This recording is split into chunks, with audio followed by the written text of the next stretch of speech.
Good morning बच्चों। आज हम ब्रांच अकाउंटिंग का लेक्चर नंबर 3 डिस्कस करेंगे। इसमें क्या डिस्कस करेंगे, पहले एक छोटा सा टॉपिक कंप्लीट कर लेते हैं, उसके बाद हमें फॉरेन ब्रांच डिस्कस करनी है। हमने लास्ट वीडियो तक डिपेंडेंट ब्रांच के दो मेथड डिस्कस कर लिए थे। कौन कौन सा कर लिया था? डेटर्स मेथड डिस्कस कर लिया था and debtors and stock method discuss कर लिया था। तीसरा बचता है branch trading and P and L account method. ये मेथड भी क्या काम आएगा साहब? वही प्रॉफिट कैलकुलेट करने के काम आएगा। क्या कैलकुलेट करने काम आएगा? प्रॉफिट कैलकुलेट करने काम आएगा। तो सर ये कैसे बनता है? एक ही लाइन में इस कॉन्सेप्ट को खत्म कर दूंगा, सेम एज डिस्कस। मतलब जैसा आप ट्रेडिंग पैनल बनाते हो सेम वैसा का वैसा बना दोगे। किसका? ऑफ ब्रांच का। तो आपका branch trading and panel complete हो जाएगा। ठीक है जी, कोई क्वेश्चन भी इसका मॉड्यूल में नहीं है, इतना ही कॉन्सेप्ट था। अब आइए सबसे मेन चीज जो मुझे इस वीडियो में करनी है, फॉरेन ब्रांच। आइए, पहली बात तो ये फॉरेन ब्रांच होती क्या है और इसकी अकाउंटिंग हम क्या करते हैं। मेरे तीन टॉपिक थे, डिपेंडेंट, इंडिपेंडेंट, फॉरेन।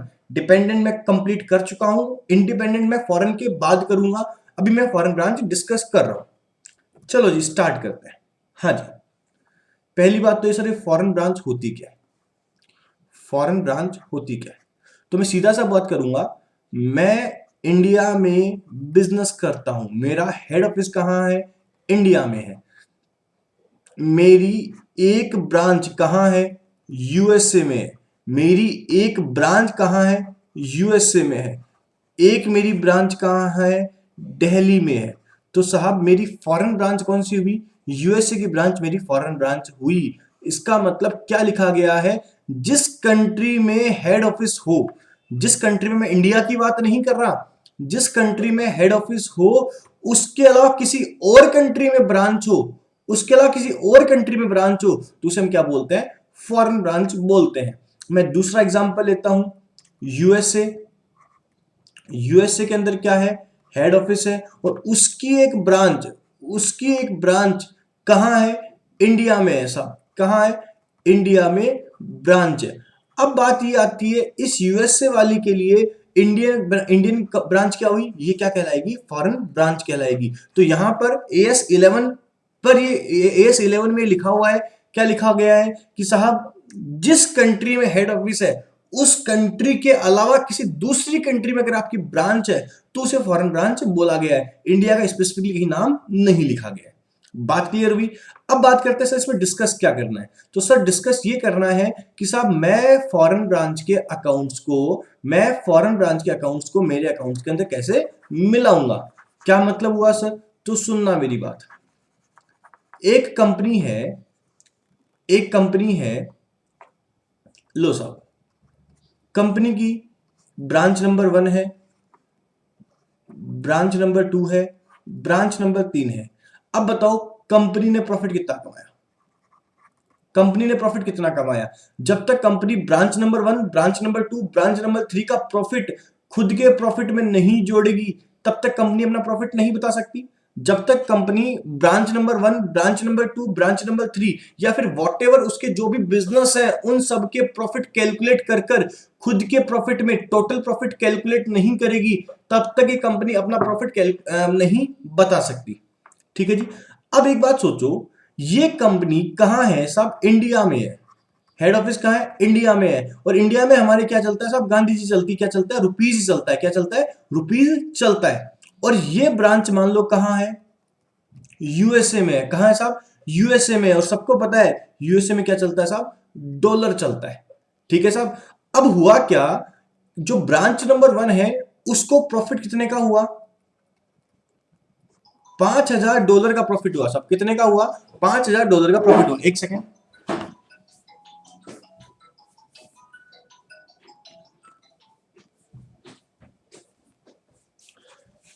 कितने का प्रॉफिट हो गया? $5,000 का प्रॉफिट हो गया। अब हुआ क्या, इंडियन कंपनी को प्रॉफिट हुआ था 25 लाख का और ब्रांच नंबर 1 को प्रॉफिट कितना हुआ? $5,000 का हुआ। अब बताओ मैं दोनों को जोड़ के कैसे लिखूं? ऐसा लिखूं क्या कि साहब मेरे को इस साल 25 लाख रुपए एंड $5,000 का प्रॉफिट हुआ। किसी को समझ में आएगा क्या? सर किसी को समझ में नहीं आएगा। इसीलिए ये टॉपिक हमें बताता है कि साहब जो भी हमारे ट्रांजेक्शन फॉरेन करेंसी में हुए हैं, किस में हुए हैं? फॉरेन करेंसी में हुए हैं। जो भी ट्रांजेक्शन हमारे किस में हुए हैं? फॉरेन करेंसी में हुए हैं, उनको कन्वर्ट कर दो। क्या कर दो? कन्वर्ट कर दो। किस में कन्वर्ट कर दो? हेड ऑफिस करेंसी में कन्वर्ट कर दो। किस में कन्वर्ट कर दो? हेड ऑफिस करेंसी में कन्वर्ट कर दो। इसी एग्जांपल की बात करूं तो डॉलर को किस में कन्वर्ट कर दो? डॉलर को कन्वर्ट कर दो रुपीज में। और अगर मैं $5,000 को रुपीज में कन्वर्ट कर देता हूं तो फिर मैं अपना प्रॉफिट इजीली कैलकुलेट कर पाऊंगा। बात समझ में आई मैंने क्या बोला? ये टॉपिक हमें क्या बताता है? ये टॉपिक हमारे हेल्प करता है, ये टॉपिक हमें हेल्प करता है ताकि हम हमारे फॉरेन करेंसी को इंडियन करेंसी में या फिर फॉरेन करेंसी को डोमेस्टिक करेंसी में कन्वर्ट कर सकते हैं। जैसे कि बात करें, मान लो $70 डॉलर की वैल्यू चल रही है तो 5,000 इंटू 70 कितना आया? 3,50,000 आया। तो 25 लाख हम कमा रहे हैं, साथ में कितना और कमा लिया? 3,50,000 और कमा लिया। दोनों को जोड़ देंगे तो हमारा काम हो जाएगा। कितना हो गया? 28,58,000, 28,50,000 हो गया। क्लियर है जी मैं क्या डिस्कस कर रहा हूं आपसे? मतलब ये चैप्टर हमें बताएगा कि फॉरेन करेंसी को कैसे कन्वर्ट करते हैं। लो जी, अच्छा क्या पढ़ना है सर? पहली बात तो ये, जो मेरी फॉरेन ब्रांच है वो दो तरह की होती है। कौन सी? वही बात, मेरी फॉरेन में भी दो तरह की ब्रांच हो सकती है। कौन सी सर? ये सब लिखा हुआ है, कुछ भी नहीं लिखना आपको, सब नोट मेरे नोट्स में है, वहां से आप रीड आउट भी कर सकते हो, चाहो तो नोट्स अवेलेबल है उनसे कॉपी भी कर सकते हो। जो मेरे बच्चे हैं क्लास के उन सबको कॉपी करना है, कॉपी में लिखना है, ठीक है साहब। डिपेंडेंट ब्रांच है, दूसरा इंडिपेंडेंट ब्रांच है। मतलब मेरी फॉरेन में भी दो तरह की ब्रांच हो सकती है, डिपेंडेंट ब्रांच और इंडिपेंडेंट ब्रांच। भाई डिपेंडेंट भी हो सकती है, इंडिपेंडेंट भी हो सकती है। और जो डिपेंडेंट ब्रांच है उसे मैं क्या बोलता हूं? इंटीग्रल। यहां नाम क्या दे दिया डिपेंडेंट ब्रांच को? Integral branch. और इंडिपेंडेंट को दे दिया इन्होंने non integral branch. Dependent branch को क्या बोला उन्होंने? Integral branch. और नॉन इंडिपेंडेंट को क्या बोला? Non integral branch. Integral operation and non integral operation. मतलब क्या हुआ?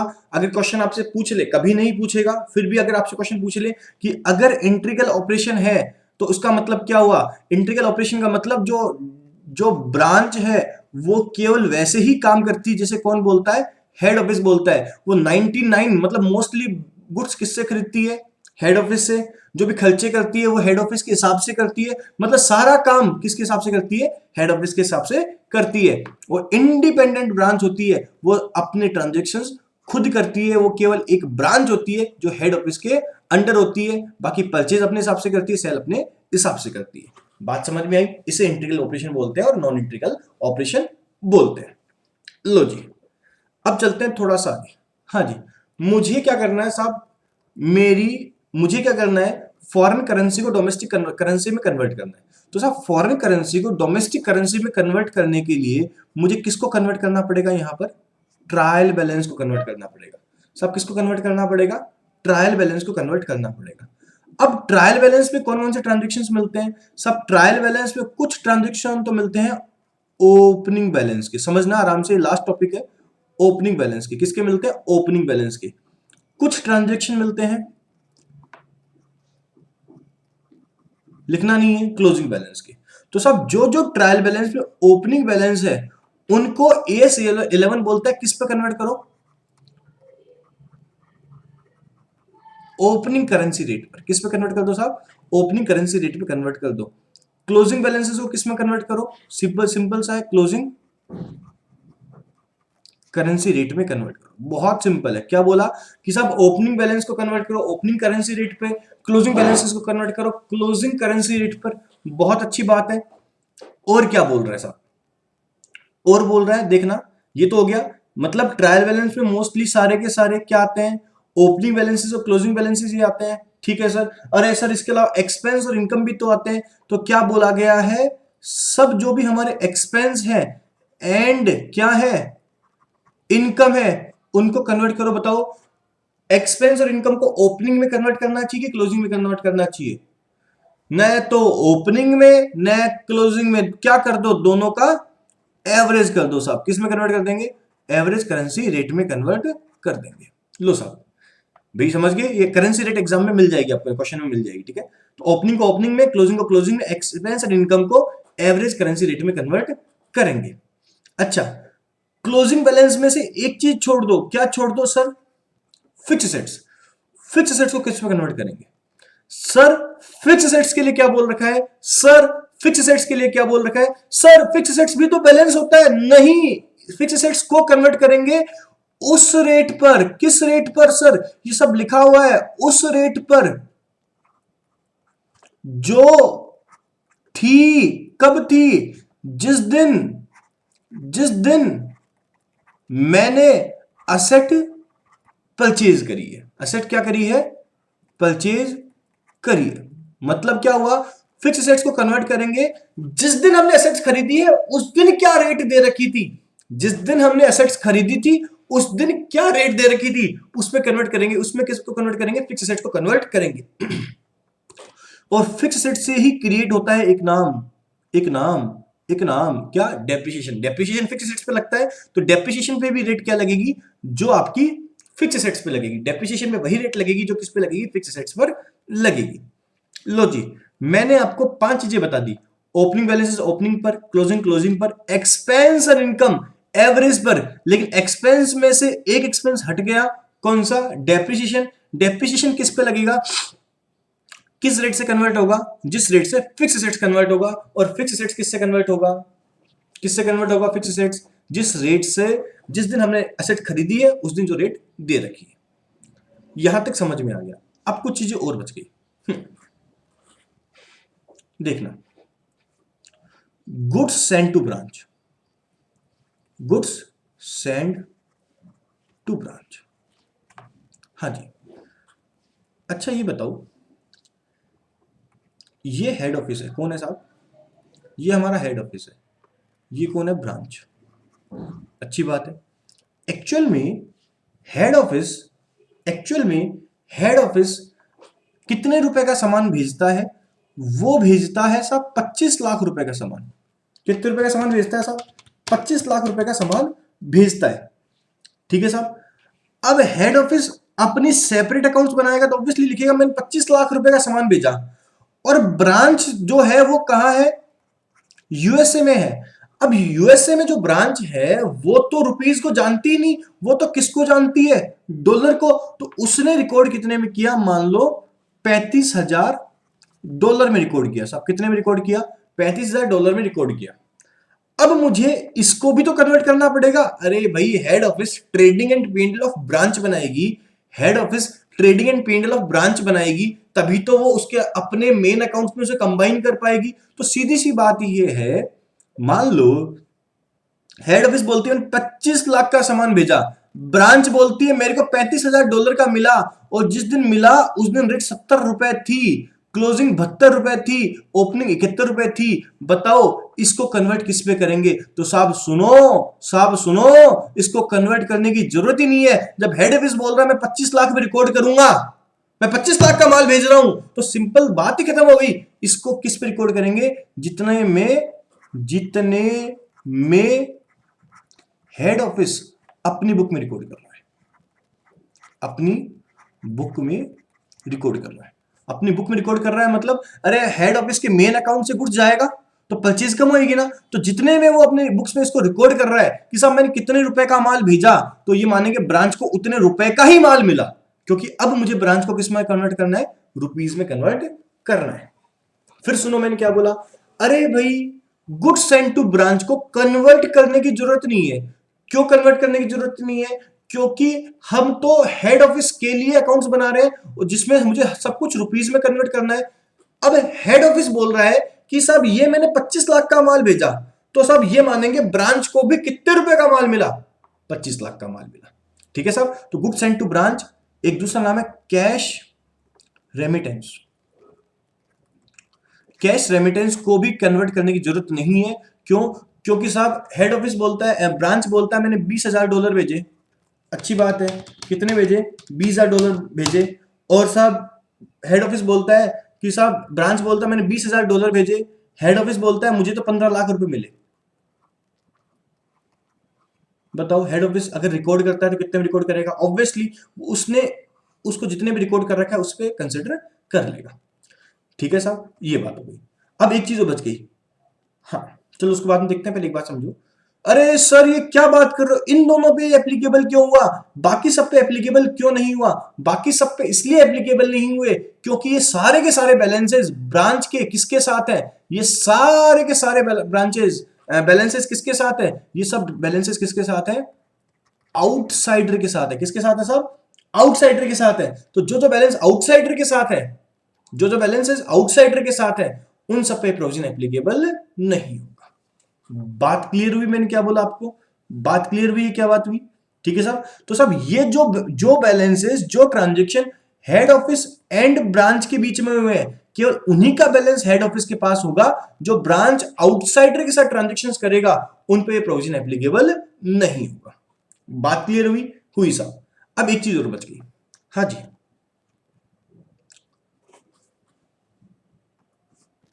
लास्ट है, हेड ऑफिस ब्रांच को सामान भेजता है।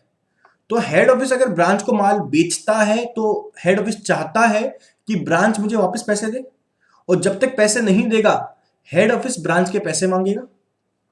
हेड ऑफिस ब्रांच को माल भेजता है या बेचता है, वॉटेवर। अब ब्रांच की जिम्मेदारी है कि साहब उस गुड्स को बेचे और वो पैसा जो भी कलेक्शन हो वो हेड ऑफिस को भेजे। अगर नहीं भेजेगा तो हेड ऑफिस ब्रांच के पैसे मांगेगा। अब सुनना, साल के एंड में हेड ऑफिस ब्रांच के कितने रुपए मांगता है साहब? 5 लाख रुपए मांगता है। कितने रुपए मांगता है साहब? 5 लाख रुपए मांगता है। और ब्रांच को कितने रुपए देने हैं साहब? $7042 देने हैं। कितने देने हैं साहब? $7042 देने हैं। जरा बताना, हेड ऑफिस कितने रुपए मांगता है साहब? हेड ऑफिस 5 लाख रुपए मांगता है। कितने रुपए मांगता है? 5 लाख रुपए मांगता है। मतलब जब ये भी हेड ऑफिस और ब्रांच के बीच में ट्रांजेक्शन हो गया तो हेड ऑफिस की बुक्स में जो ब्रांच का बैलेंस है वही हम एक्चुअल कंसिडर कर लेंगे। लो जी, टॉपिक खत्म हो गया। अब आते हैं नोट्स के अंदर। कुछ नोट्स, कुछ वर्किंग नोट्स होंगे वो हम देख लेंगे। आइए जी, आप इसमें से देखकर लिख सकते हैं। बाकी नोट्स आपको टेलीग्राम में मिल जाएंगे या व्हाट्सएप ग्रुप में मिल जाएंगे। ठीक है जी। Foreign branch, the branch which is out of country of head office, then it is known as foreign branch. बता चुका। The fundamental accounting problem in such branch is to current foreign currency into home currency. Main दिक्कत क्या आती है साहब? मुझे foreign currency को home currency में कन्वर्ट करना है। सो AS11, क्योंकि AS11 फॉरेन करेंसी पे ही है, प्रोवाइड सम रेट्स, ये हमें कुछ रेट्स देता है which help to convert foreign currency into home currency. तो बोलता है कि साहब फॉरेन करेंसी को होम करेंसी में कन्वर्ट करना है। प्लीज ये नोट्स कॉपी में लिख लेना, लिख लेना, क्योंकि एग्जाम से एक दिन पहले आप वीडियो नहीं देखोगे। ठीक है जी। तो ये नोट्स आपकी कॉपी में होने चाहिए। Got it? चलो जी। AS11 के हिसाब से दो तरह के ऑपरेशन होते हैं, इंटीग्रेट ऑपरेशन और नॉन इंटीग्रल ऑपरेशन। इंटीग्रल मतलब डिपेंडेंट और नॉन इंटीग्रेट मतलब नॉन डिपेंडेंट। इंटीग्रल ऑपरेशन मतलब it is that branch which exclusively work, which exclusively work on the behalf of head office. जो किसके बिहाफ पे काम करती है? हेड ऑफिस के बिहाफ पर काम करती है। For example, receive goods only from head office and remit all funds to the head office. ठीक है जी। आइए, नॉन इंटीग्रल ऑपरेशन क्या होते हैं जी? नॉन इंटीग्रल ऑपरेशन मतलब it is that branch which is independent from head office. जो किससे independent है? हेड ऑफिस से इंडिपेंडेंट है। जिसने खाली ये बोला, हेड ऑफिस ने ब्रांच को बना दिया और बोला ब्रांच को, अरे ब्रांच तेरे मन में है वैसे काम कर, मुझे कोई दिक्कत नहीं है। Which take own decision regarding purchase and sale goods. हाँ जी। अब एग्जाम में हमें क्या माननी है? इंटीग्रल माननी है, नॉन इंटीग्रल माननी है? तो साहब क्वेश्चन कुछ नहीं बोले तो क्या मानना है साहब? क्वेश्चन कुछ नहीं बोले तो हमें क्या मानना है साहब? इंटीग्रल मानना है साहब। इंटीग्रल मानना है। इंटीग्रल मतलब क्या मानना है साहब? डिपेंडेंट मानना है।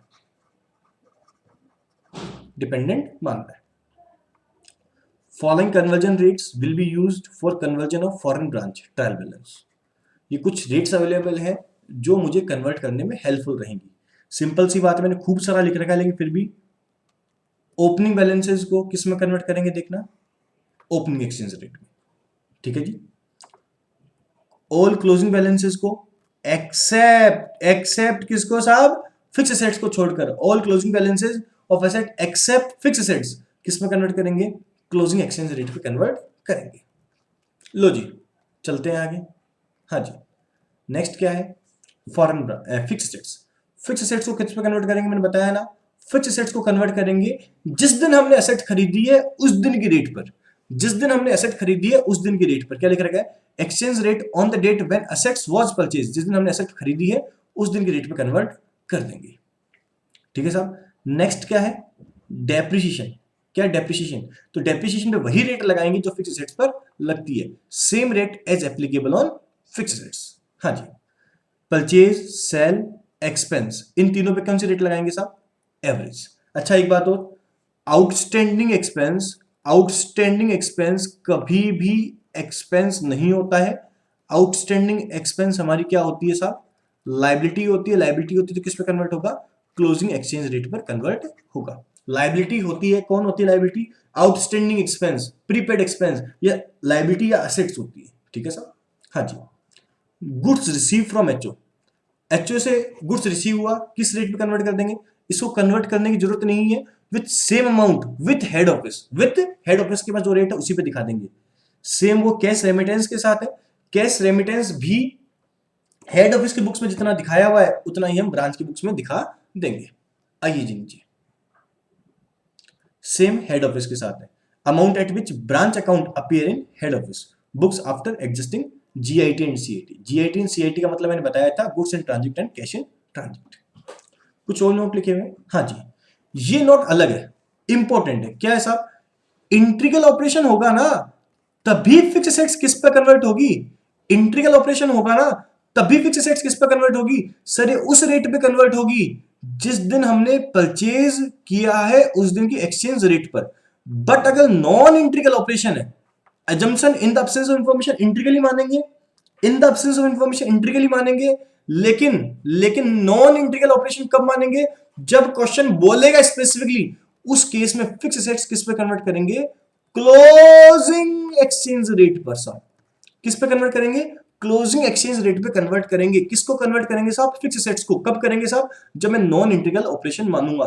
और जब फिक्स एसेट्स को मैं क्लोजिंग में करूंगा तो डेप्रिसिएशन को भी किस में करूंगा? क्लोजिंग एक्सचेंज रेट पर करूंगा। मतलब जो फिक्स एसेट्स पे रेट लगेगी वही किस पे लगेगी? डेप्रिसिएशन पे। In case of non integral operations fix assets are converted on closing rate. बात क्लियर हुई? हाँ जी। अब एक लास्ट बात, मैं ट्रायल बैलेंस बना रहा हूं। सब ट्रायल बैलेंस बना रहा हूं, डॉलर को मैं रुपीज में कन्वर्ट कर रहा हूं, कन्वर्ट कर रहा हूं, कन्वर्ट कर रहा हूं, कन्वर्ट कर रहा हूं। जब डॉलर में बना रहे थे, जब डॉलर में बनाई थी तब आपका डीआर और सीआर मिल रहा था। जब डॉलर में बनाई थी तब आपका डीआर और सीआर मिल रहा था। बट जैसे ही रुपीज में कन्वर्ट करी आपका डीआर और सीआर मैच नहीं हुआ। आपका डीआर और सीआर मैच नहीं हुआ तो डिफरेंस आ गया। तो सब जो फॉरेन एक्सचेंज डिफरेंस क्या आया? फॉरेन एक्सचेंज डिफरेंस आया, उसका क्या करेंगे? क्या लिख रखा है? If due to exchange, if any exchange gain, अगर गेन होता है, प्रॉफिट होता है, then such gain is a part of, then such is part of foreign currency reserve. Gain को कहां लिख, किस नाम से लिख देंगे? फॉरेन करेंसी रिजर्व के नाम से लिख देंगे।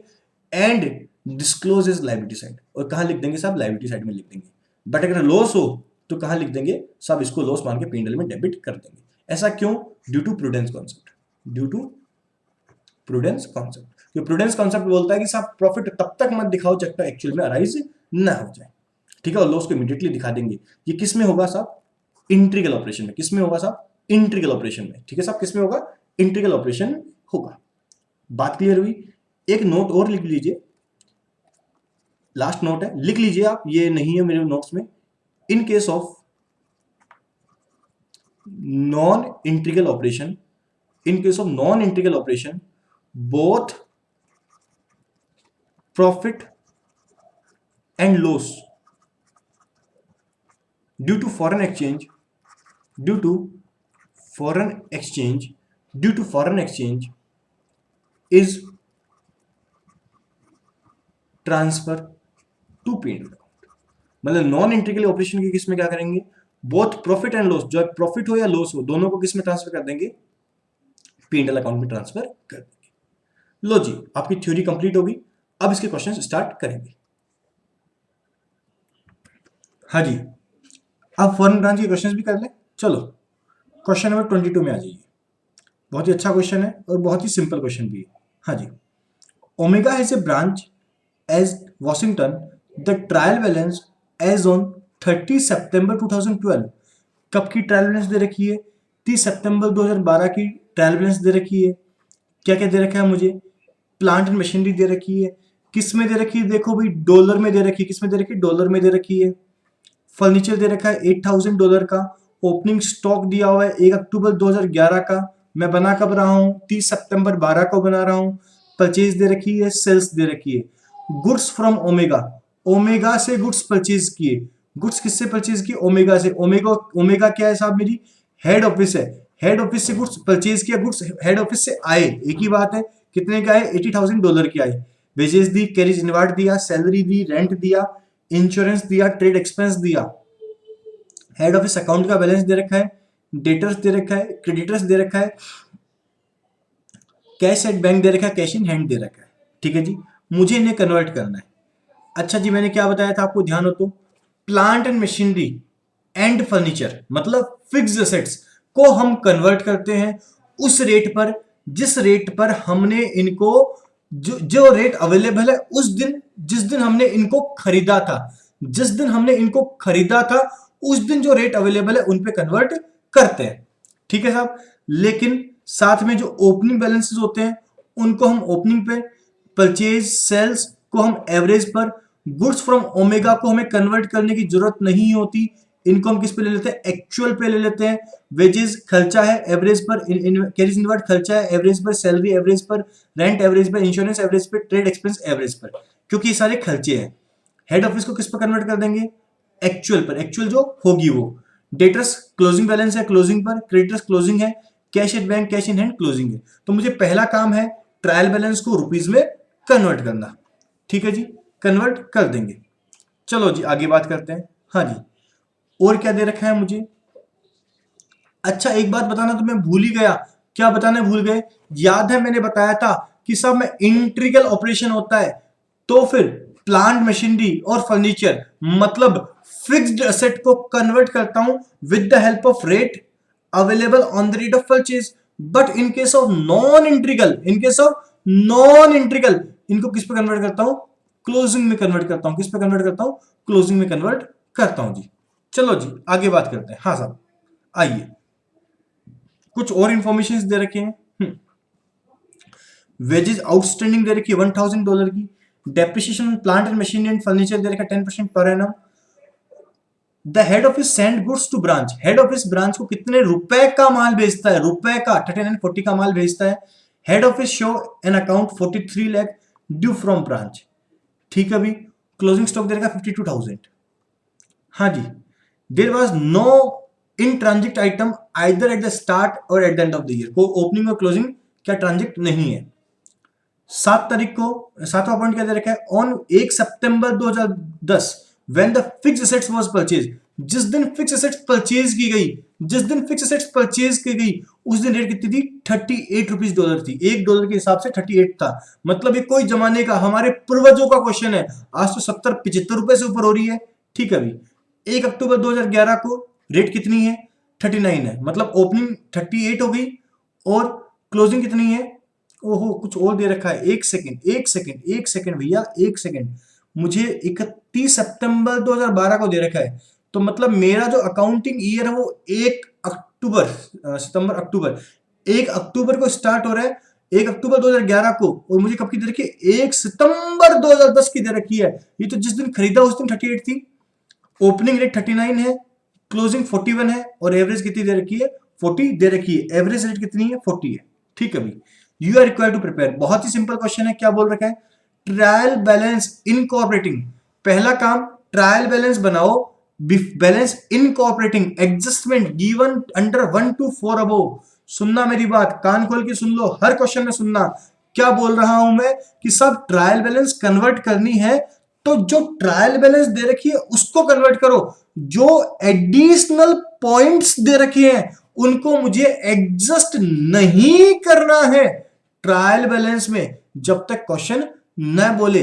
क्वेश्चन बोलेगा तो एडिशनल पॉइंट एडजस्ट करो, अदरवाइज ट्रायल बैलेंस यो की यो कन्वर्ट कर दो। ट्रायल बैलेंस यो की यो कन्वर्ट कर दो। लेकिन अगर क्वेश्चन बोल दे कि इन पॉइंट्स को एडजस्ट करो ट्रायल बैलेंस में, तो उनको एडजस्ट करेंगे, अदरवाइज नहीं करेंगे। सुनो फिर से क्या बोला, अरे ट्रायल बैलेंस कन्वर्ट करनी तो ट्रायल बैलेंस कन्वर्ट करो, माथा क्यों लगा रहे हो? आपको आपको ट्रायल बैलेंस कन्वर्ट करने के लिए बोला है, ऐसा बोला है कि ट्रायल बैलेंस के अंदर ही P&L बना डालो, नहीं ना। तो ट्रायल बैलेंस को कन्वर्ट करना है, मतलब जो ट्रायल बैलेंस क्वेश्चन में दे रखी है उसे ही कन्वर्ट कर दो। हाँ, वो पॉइंट एडजस्ट करो जिसके लिए क्वेश्चन ने बोल रखा है। जैसे पॉइंट नंबर ए में क्या बोल रखा है, खाली कितने पॉइंट एडजस्ट करने हैं, ट्रायल बैलेंस बनाते हैं 1 2 4 खाली, मतलब पांचवा छठा सातवां, इन पॉइंट्स को हमको एडजस्ट नहीं करना, मतलब 5 और 6 को एडजस्ट नहीं करना। कन्वर्टिंग डॉलर इनटू रुपीस, अच्छी बात है। सेकंड पॉइंट में क्या बोल रखा है, trading and profit and loss account बनाओ। कब? 30 सितंबर 2012 को बना लेंगे। And balance sheet as on date depicting the profitability and net position of branch as would appear in the India for the purpose of incorporating the main balance sheet. ठीक है जी, बहुत ही सिंपल क्वेश्चन है, start करते हैं। चलो जी, question number 22 है। अच्छा, पहले तो ये बताओ, in the absence of information, in the absence of information क्या है? इंटीग्रल ऑपरेशन है ना? हाँ साहब, लिखें question number 22, conversion of trial balance from dollar to rupees. अच्छी बात है, ठीक है। Integral foreign operation,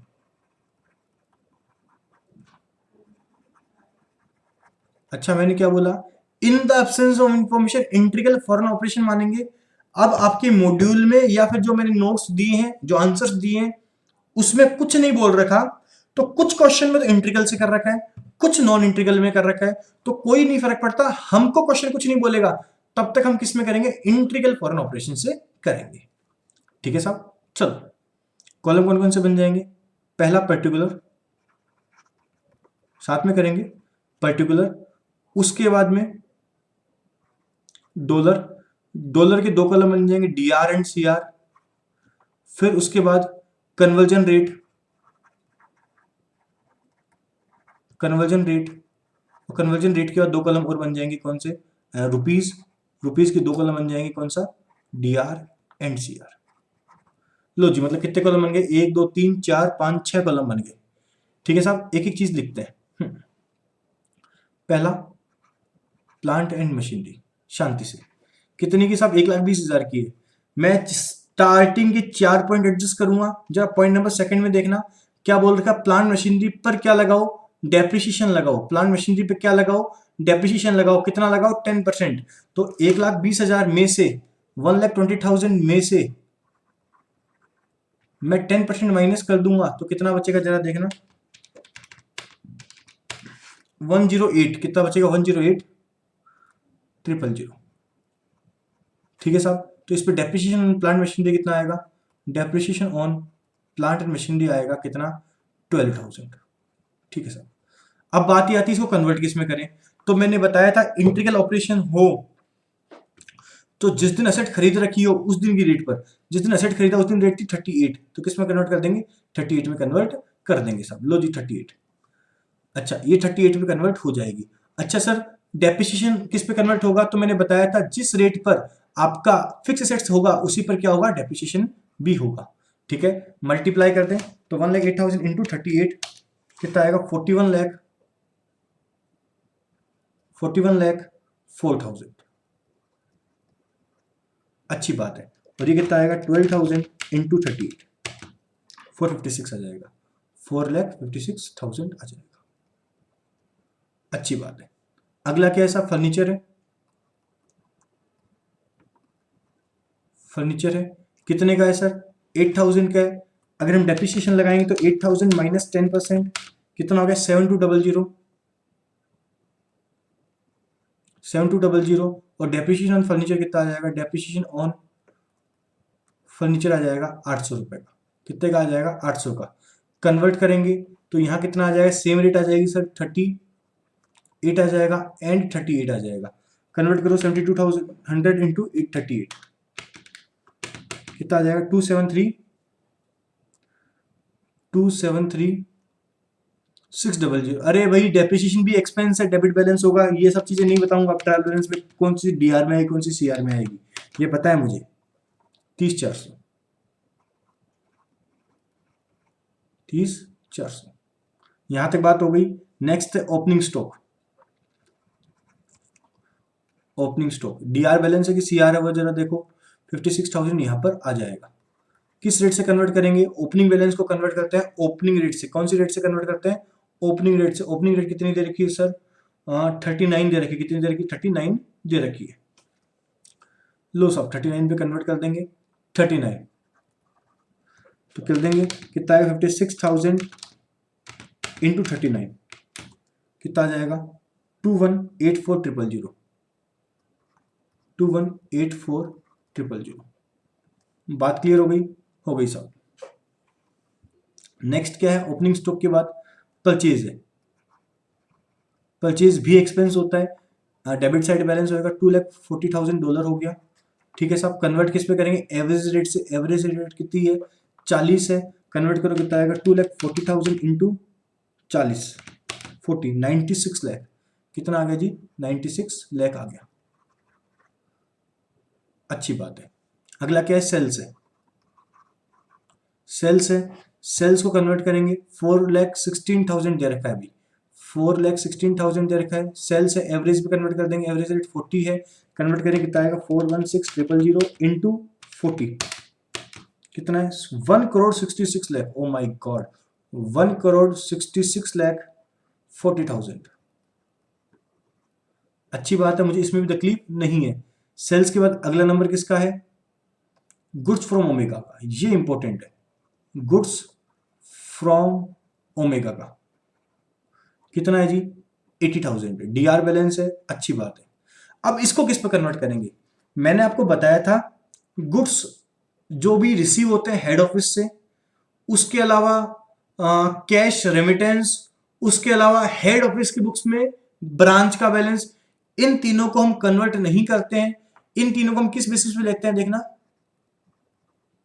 actual basis पे। किस बेसिस पे लिखते हैं? एक्चुअल बेसिस पे। एक्चुअल मतलब जो इनका हकीकत वाला बैलेंस है, एक्चुअल पे लेते हैं। तो सर इसका एक्चुअल बैलेंस कहां मिलेगा? जरा देखना, गुड्स सेंड कितना किया गया? पॉइंट नंबर 3 में कितना? 39,40,000। देखो मिलेगा 39,40,000। इसको कन्वर्ट करने की जरूरत नहीं होती है।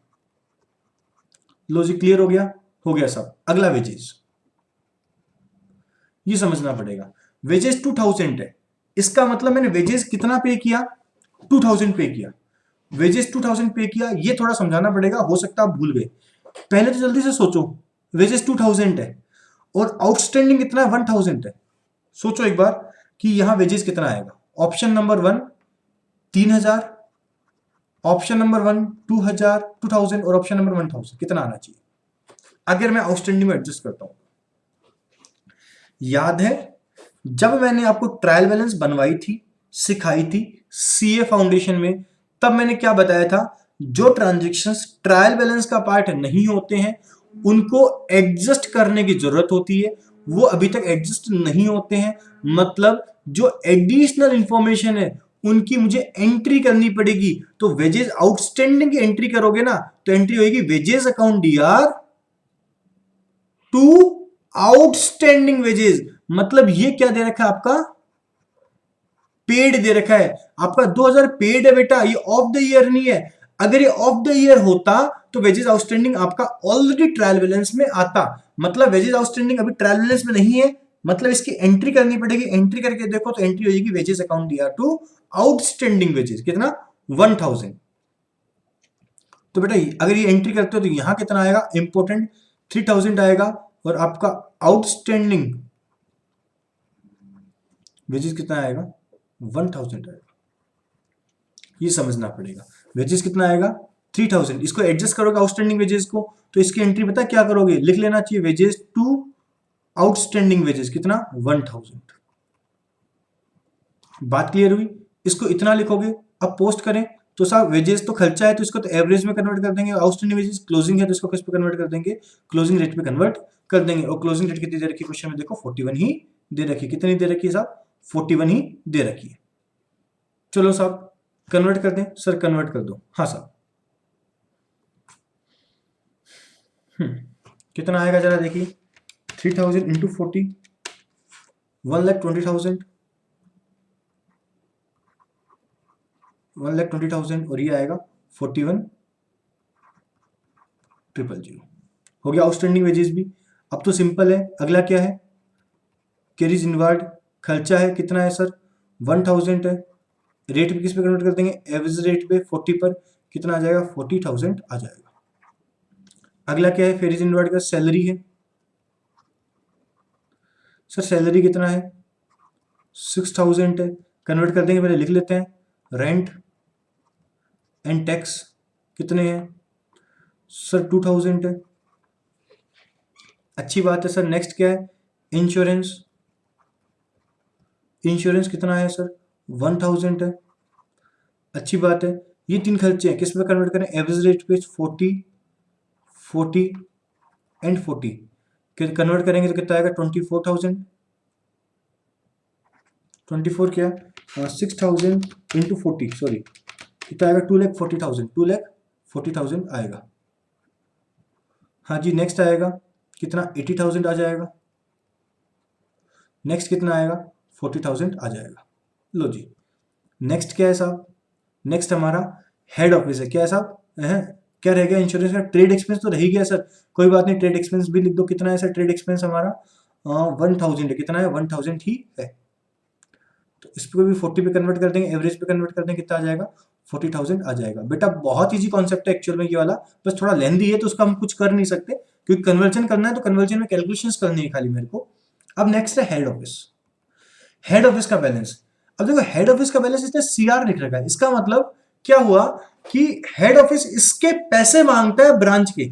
सर हेड ऑफिस किस चीज के पैसे मांगता है, अरे हेड ऑफिस ने इसको गुड्स नहीं भेजा क्या, भेजा नहीं भेजा, और ये जो प्रॉफिट कमाएगा वो भी तो हेड ऑफिस का ही तो होगा, तो हेड ऑफिस इसके कितने पैसे मांगता है 1,14,000 मांगता है। और बेटा इसको समझना चाहो ना तो इसको पता क्या बोल सकते हो, ब्रांच अकाउंट का कैपिटल बैलेंस भी बोल सकते हो, ब्रांच अकाउंट का कैपिटल बैलेंस भी बोल सकते हो। सर कैसे बोल सकते हैं, अरे भाई ये पूंजी तो लगी हुई है ब्रांच के अंदर, ठीक है साहब, कितना 1,14,000, 1,14,000, और इसको भी हम किस पे लेंगे, क्लोजिंग पे ना, एवरेज पे ना, ओपनिंग पे ना, इसको भी लेंगे हम एक्चुअल पे। एक्चुअल क्या है साहब, देखो पॉइंट नंबर 4 कितना 43 लाख, 43 लाख। बात क्लियर हो गई साहब। नेक्स्ट क्या है, ट्रेड डेटर, डेटर साहब कितना 24,000, अच्छी बात है, किस पे कन्वर्ट करें, क्लोजिंग पर 41 पर। नेक्स्ट क्या है, ट्रेड क्रेडिटर, किस पे कन्वर्ट करें, 17,000 है क्या, हाँ साहब 17,000 है, किस पे कन्वर्ट करें 41 पर। अगला क्या है, बैंक, किस पे कन्वर्ट करें 5,000 है, क्लोजिंग पर। अगला क्या है, कैश, किस पे कन्वर्ट करें, क्लोजिंग पर, कितना 41, मल्टीप्लाई कर लें सर, 24,000 इंटू 41 कितना आया 9,84,000, 9,84,000। अगला आएगा 17,000 इंटू 41 कितना है 6,97,000, 6,97,000। नेक्स्ट कितना आएगा 5,000 इंटू 41 कितना आया 2,05,000, और लास्ट वाला कितना 41, 1 2 3। लो जी साहब, मैंने पूरा कंप्लीट कर दिया। अब मेरा क्या काम बचता है साहब, यहां तक क्लियर हो गया, हाँ जी यहां तक क्लियर हो गया। अब बैलेंसेस निकालने, डिफरेंसेस निकालने, किसका कितना डिफरेंस आएगा। पहले हम सीआर टोटल लगा ले, कितना आएगा, हाँ सर लगा लीजिए, सीआर टोटल कितना आएगा 1,66,40,000 प्लस 41,000 प्लस 43 लाख प्लस 6,97,000, कितना आ गया जरा देखना 21 करोड़ नहीं यार 2,16,00,000, हाँ कितना आ गया सर, एक बार लिख लेते हैं फिर देख लेंगे किस तरफ ज्यादा डिफरेंस आता है वो देख लेंगे ना।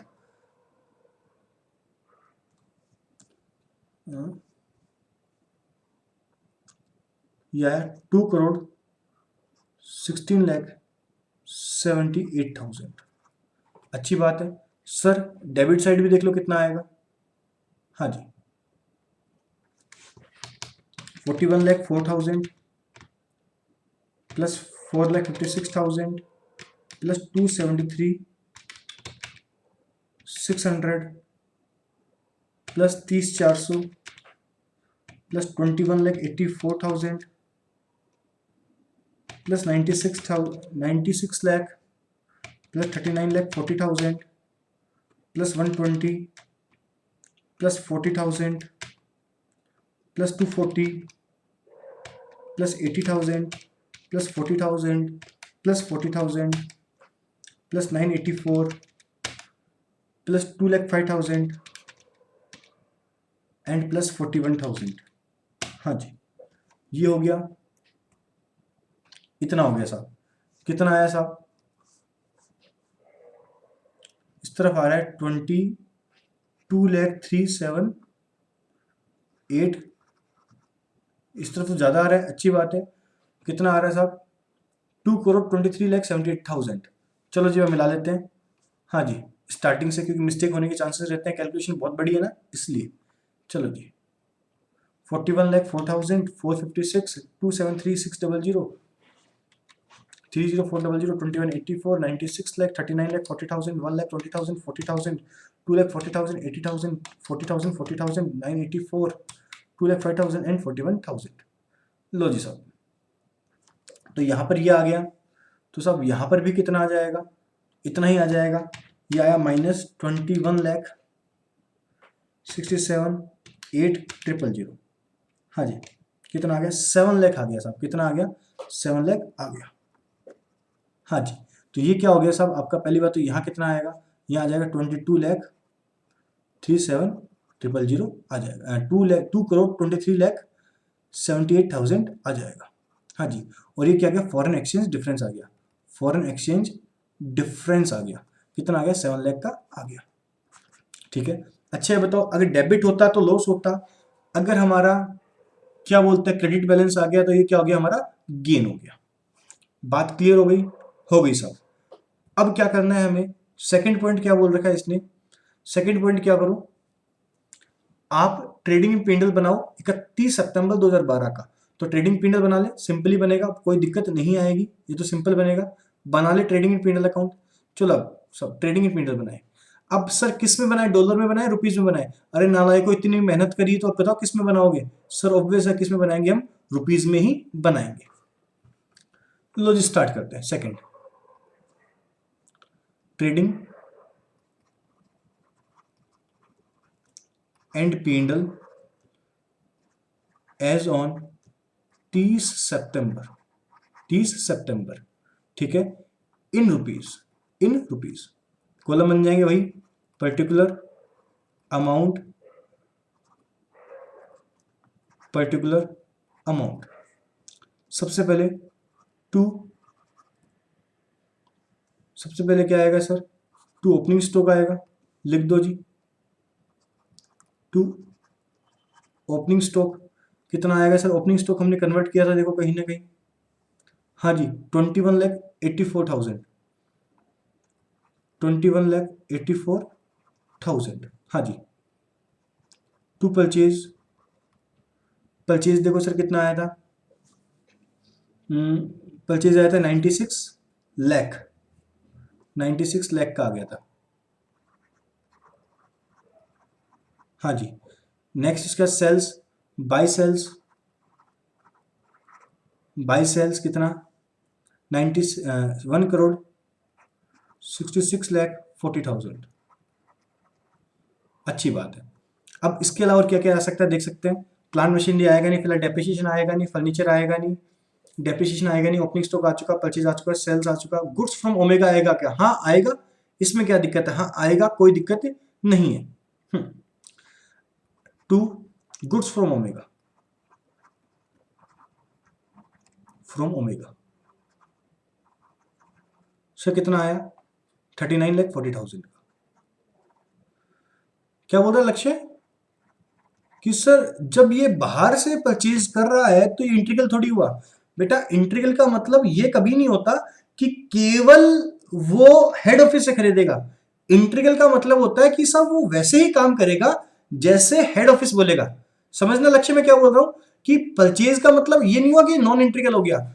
हो सकता है कि हेड ऑफिस ने उसको परमिशन दी हो कि वो बाहर से खरीद सकता है, तो ऐसा कोई नहीं है कि परचेज वाला नाम आ जाएगा तो नॉन इंटीग्रल हो जाएगा। ठीक है ना, तो परचेज में भी इंटीग्रल हो सकता है। ठीक है ना, हाँ हो सकता है हेड ऑफिस ने बोला हो कि आप बाहर से खरीदो, कोई तकलीफ नहीं है।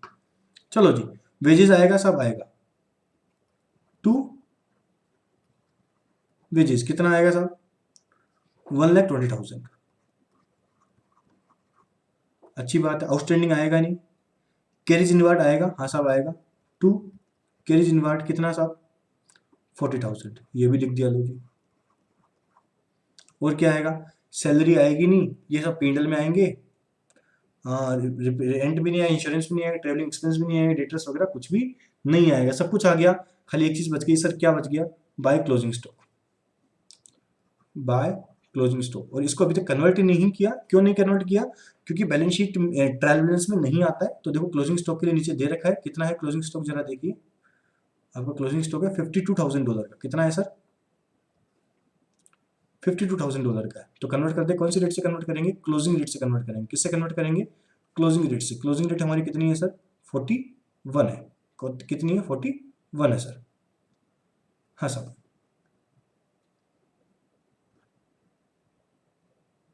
कन्वर्ट कर दे। वो भूल गया मैं कितना था वो, 56,000 था शायद। 52,000 था। कितना था? 52,000 था। अच्छी बात है। हम्म, हम्म,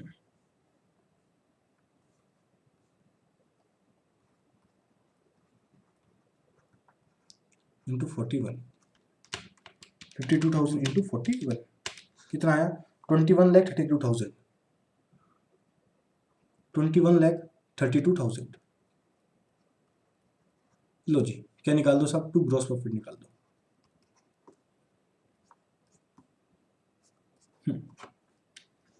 21,32,000 प्लस 1,66,40,000 कितना आया?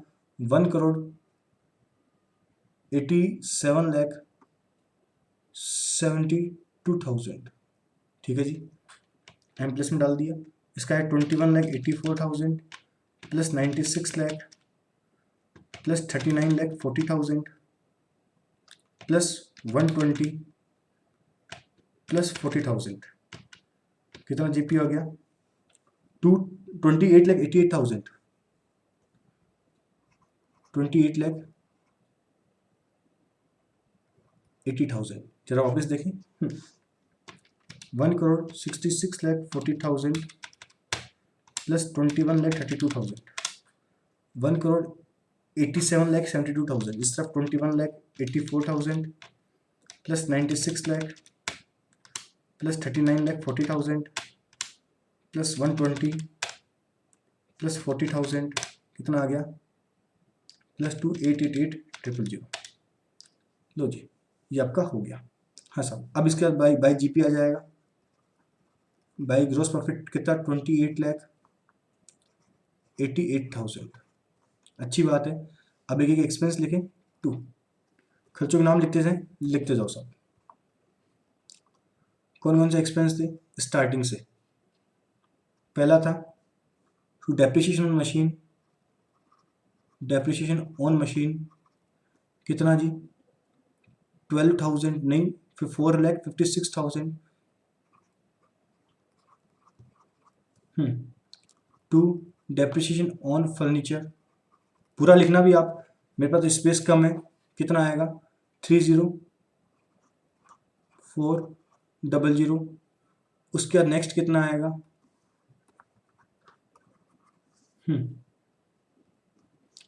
उसके तो ओपनिंग स्टॉक आएगा नहीं, परचेज आएगा नहीं, सेल्स आएगा नहीं, गुड्स फ्रॉम ओमेगा आएगा नहीं, वेजेस आएगा नहीं, आउटस्टैंडिंग वेजेस आएगा नहीं, कैरिज इनवर्ड नहीं आएगा, ये भी ट्रेडिंग का पार्ट होगा।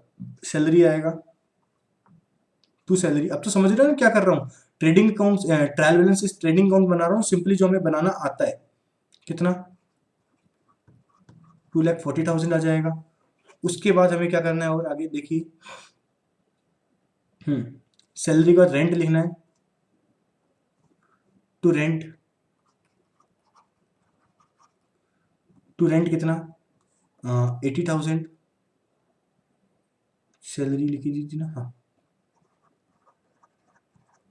रेंट के बाद अगला क्या आएगा, इंश्योरेंस। टू इंश्योरेंस कितना, 40,000। इंश्योरेंस के बाद अगला टू ट्रेवलिंग एक्सपेंस कितना, 40,000। लो जी, मेरा काम हो गया। अब चलते हैं आगे। हेड ऑफिस आएगा नहीं, debtors creditors cash in bank cash in hand आएगा नहीं। अब बचा एक, हमारा फॉरेन एक्सचेंज डिफरेंस आया था। अब बात ये आती है कि फॉरेन एक्सचेंज डिफरेंस आया था, वो प्रॉफिट आया था कि लॉस आया था। अगर डेबिट बैलेंस आता तो एक्सपेंस होता, लॉस होता, लेकिन अगर क्रेडिट बैलेंस आया तो क्या है, प्रॉफिट है। और मैंने बताया था कि साहब जो इंट्रिकल के केस में जो प्रॉफिट होता है उसे हम रिजर्व मानते हैं और बैलेंस शीट में लिखते हैं, इसको हम यहां पर नहीं लिखेंगे। ठीक है जी, तो ये क्या आ जाएगा, टू नेट प्रॉफिट आ जाएगा। नेट प्रॉफिट देख लो कितना आएगा, आइए जी, 28,88,000 एम प्लस में डाला, 456,000 plus 30,400 plus 240 plus 80,000 plus 40,000 plus 40,000 कितना हो गया, 886,400। ठीक है सर, कितना आ गया, प्रॉफिट आ गया 200,1600 आ गया। बात क्लियर हो गई साहब। एक बार चेक कर लेते हैं, 456 प्लस 30400 240 80,000 40,000 40,000 एंड ये सब आ गया। इसमें से ये माइनस कर दिया, हमारा ये आंसर आ गया। बात क्लियर हो गई, हाँ सर। चलो सर, अब चलते हैं। अब हमें क्या बनानी है साहब, देखो क्वेश्चन में पूछा क्या क्या है वो तो देख लें एक बार हम।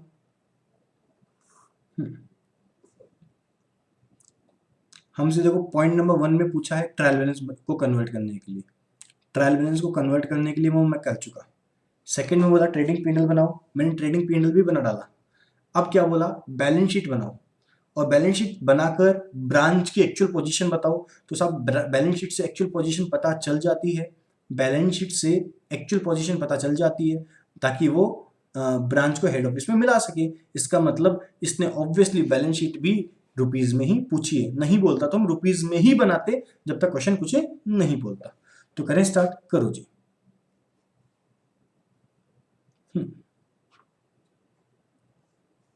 Balance sheet,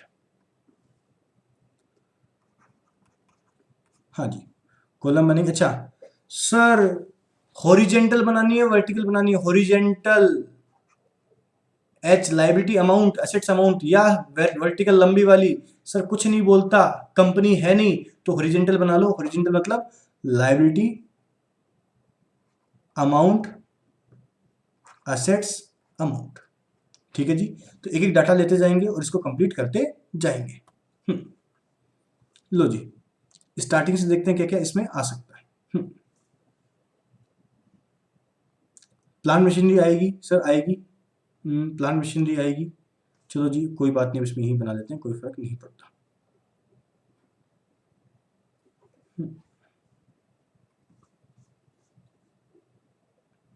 plant and machinery कितनी आएगी सर, 41 लाख, 41 लाख 4,000। दूसरा क्या आएगा, फर्नीचर आएगा। फर्नीचर देखो कितना है, 2,73,600। लो जी, ये भी हो गया। उसके अलावा नेक्स्ट क्या है जरा देखते हैं, और क्या क्या आ सकता है। प्लांट मशीनरी आ चुकी, डेप्रिसिएशन हो चुका, फर्नीचर हो चुका, डेप्रिसिएशन हो चुका, ओपनिंग स्टॉक हो चुका, परचेज आएगा नहीं, सेल्स आएगा नहीं, गुड्स फ्रॉम ओमेगा भी नहीं आएगा, गुड्स फ्रॉम ओमेगा भी नहीं आएगा, गुड्स फ्रॉम ओमेगा भी नहीं आएगा, वेजेस भी नहीं आएगा। अरे सर आउटस्टैंडिंग वेजेस आएगा, क्या आएगा, आउटस्टैंडिंग वेजेस आएगा। मैं मना थोड़ी कर रहा हूँ, आउटस्टैंडिंग वेजेस आएगा।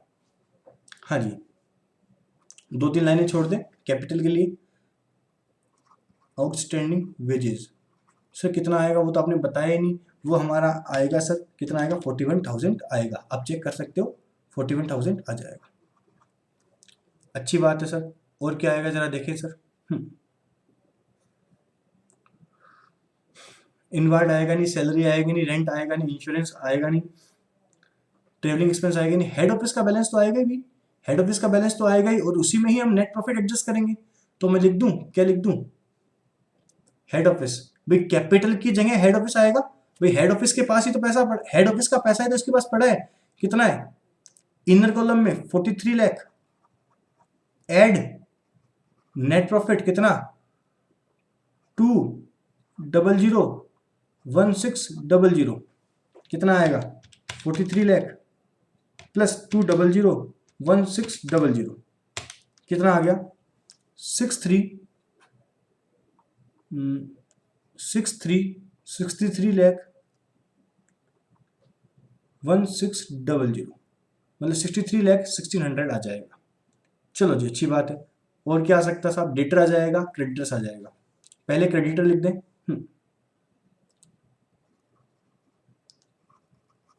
क्रेडिटर कितना आ जाएगा, क्रेडिटर आ जाएगा आपका, क्रेडिटर आ जाएगा 6,96,97,000 आ जाएगा। ठीक है, डेटर लिख दें, कितना आएगा, डेटर आएगा 984।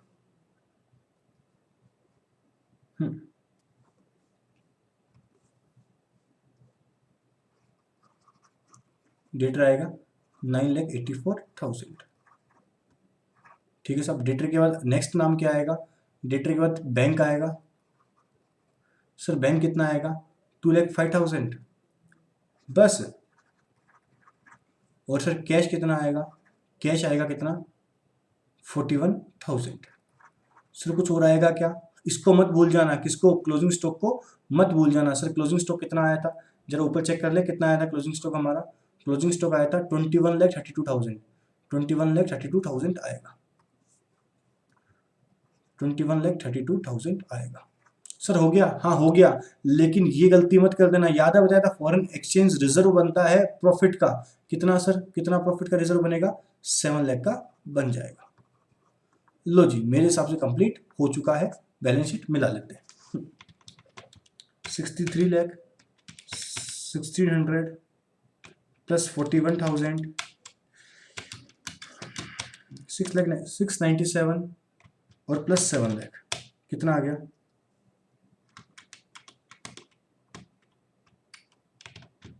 77,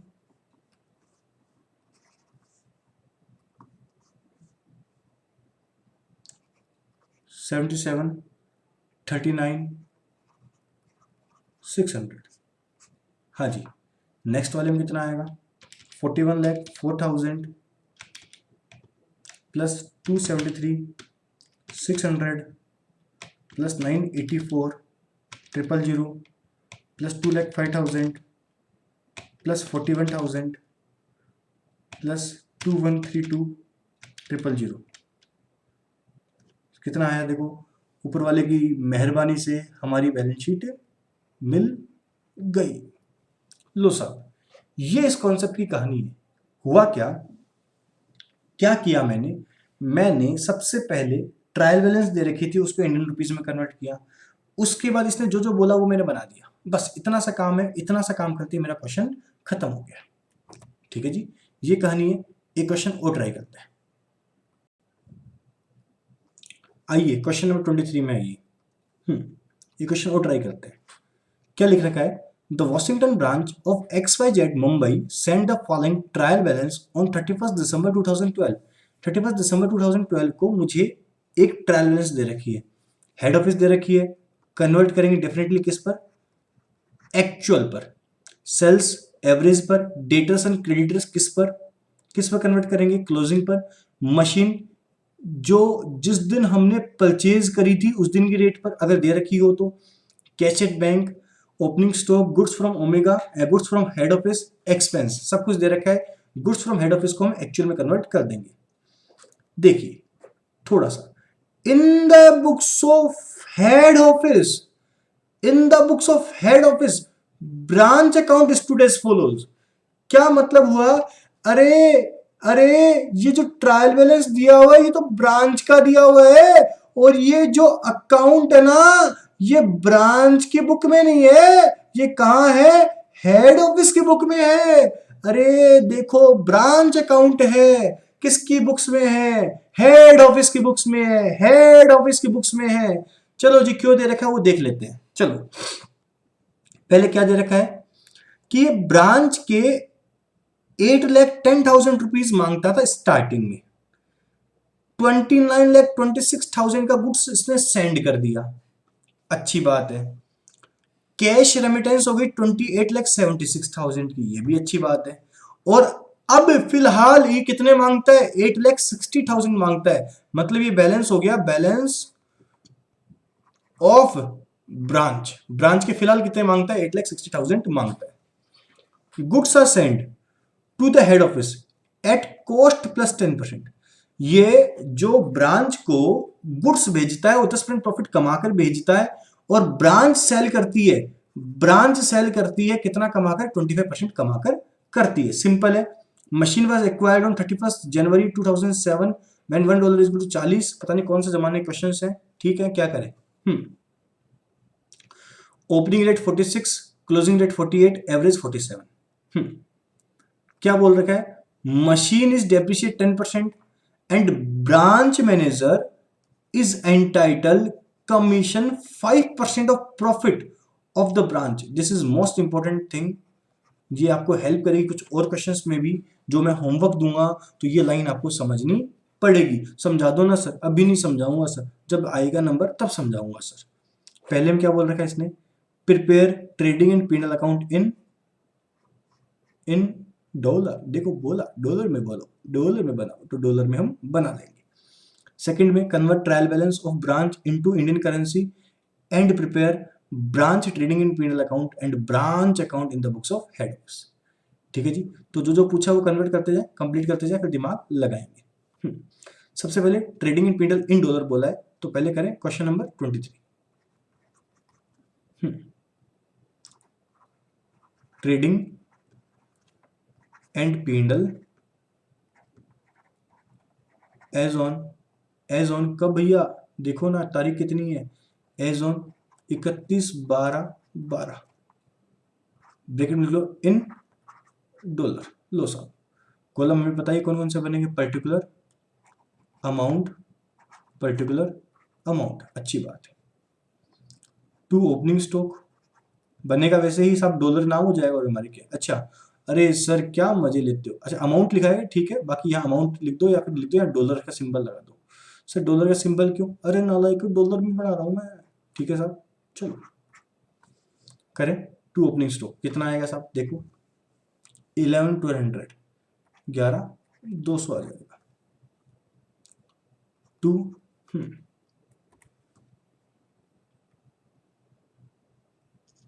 टू परचेज है क्या, अरे सर परचेज नहीं है तो क्या है, गुड्स फ्रॉम हेड ऑफिस है, क्या है sir, goods from head office है, गुड्स फ्रॉम हेड ऑफिस। कितना है सर, कितना है सर, सर ये है 2926, बट अमाउंट में है, मैं किस में बना रहा हूं, अभी तो डॉलर में बना रहा हूं सर, डॉलर में, डॉलर में कितना आएगा 64,000। अच्छी बात है। सेल्स आ जाएगी, बाई सेल्स, बाई सेल्स कितना 84,000। लो जी ये भी कम हो गया। डेटर आएगा नहीं, क्रेडिटर्स आएगा नहीं, मशीन आएगा नहीं, कैश एट बैंक आएगा नहीं, स्टॉक ओपनिंग स्टॉक हो चुका, गुड्स फ्रॉम एचओ हो चुका, एक्सपेंस आपका पेंडल अकाउंट में आता है। ठीक है जी, अब क्या बचा सर, देखो यहाँ दो चीजें गायब हो गई, टू ग्रोस प्रॉफिट गायब है और क्या गायब है, बाय क्लोजिंग स्टॉक गायब है। अगर नॉर्मली हमें क्लोजिंग स्टॉक दे देता है तो मैं ग्रोस प्रॉफिट को बैलेंसिंग फिगर निकाल देता हूं, लेकिन इस क्वेश्चन में मुझे ग्रोस प्रॉफिट परसेंटेज दे रखा है, तो जरा कैलकुलेट करके बताओ यहां ग्रोस प्रॉफिट कितना आएगा, जल्दी से करो।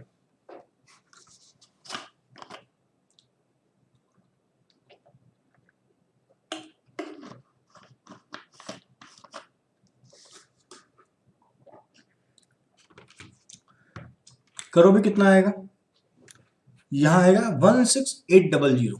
कितना आएगा सर, 16,800। सर कैसे आया, चलो जरा देखो कितना प्रॉफिट दे रखा है, इनवॉइस प्राइस पर 25%। कितना? इनवॉइस प्राइस पर 25%। तो अगर मेरी इनवॉइस प्राइस 100 है तो मेरी सेल कितनी हो जाएगी? 125। तो मेरा आंसर कितना आएगा देखना, 84,000 डिवाइड बाय 125 इंटू 25 कितना आया? 16800। सिंपली था। अरे भाई यही तो होगा। हाँ जी, कितना आएगा?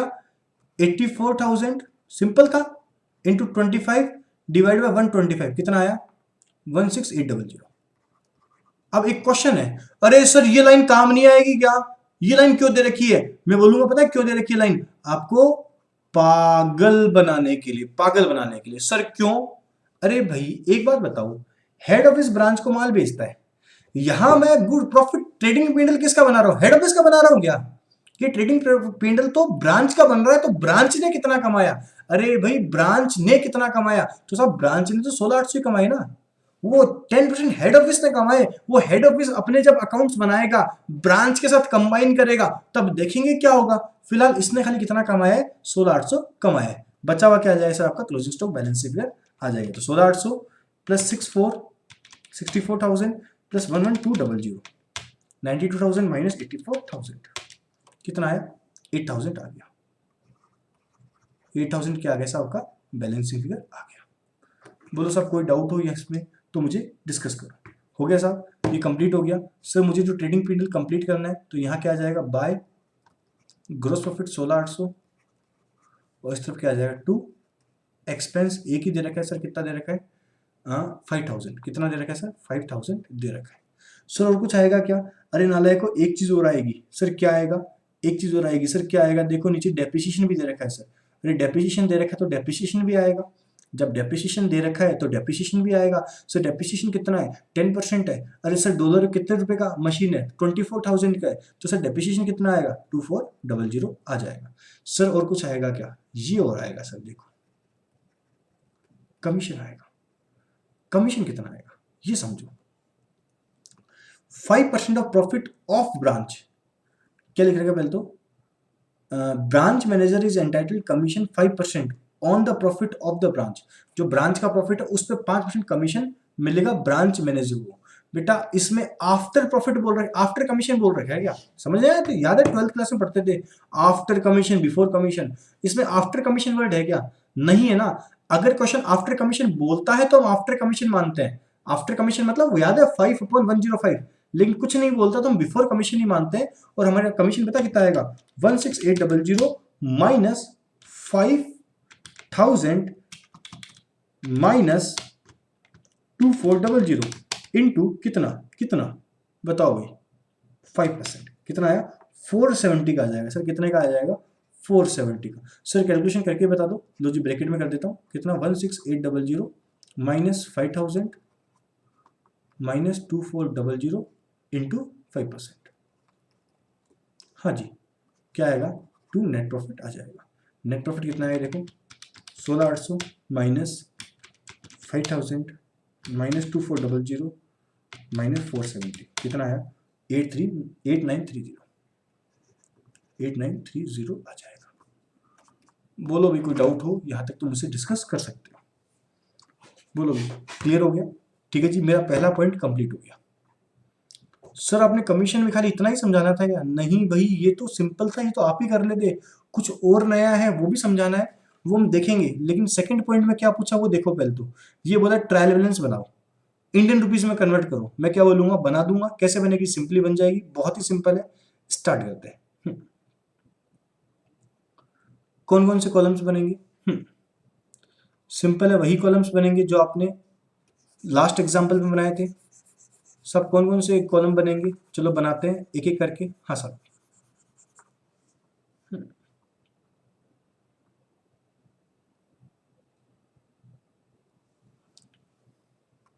Second,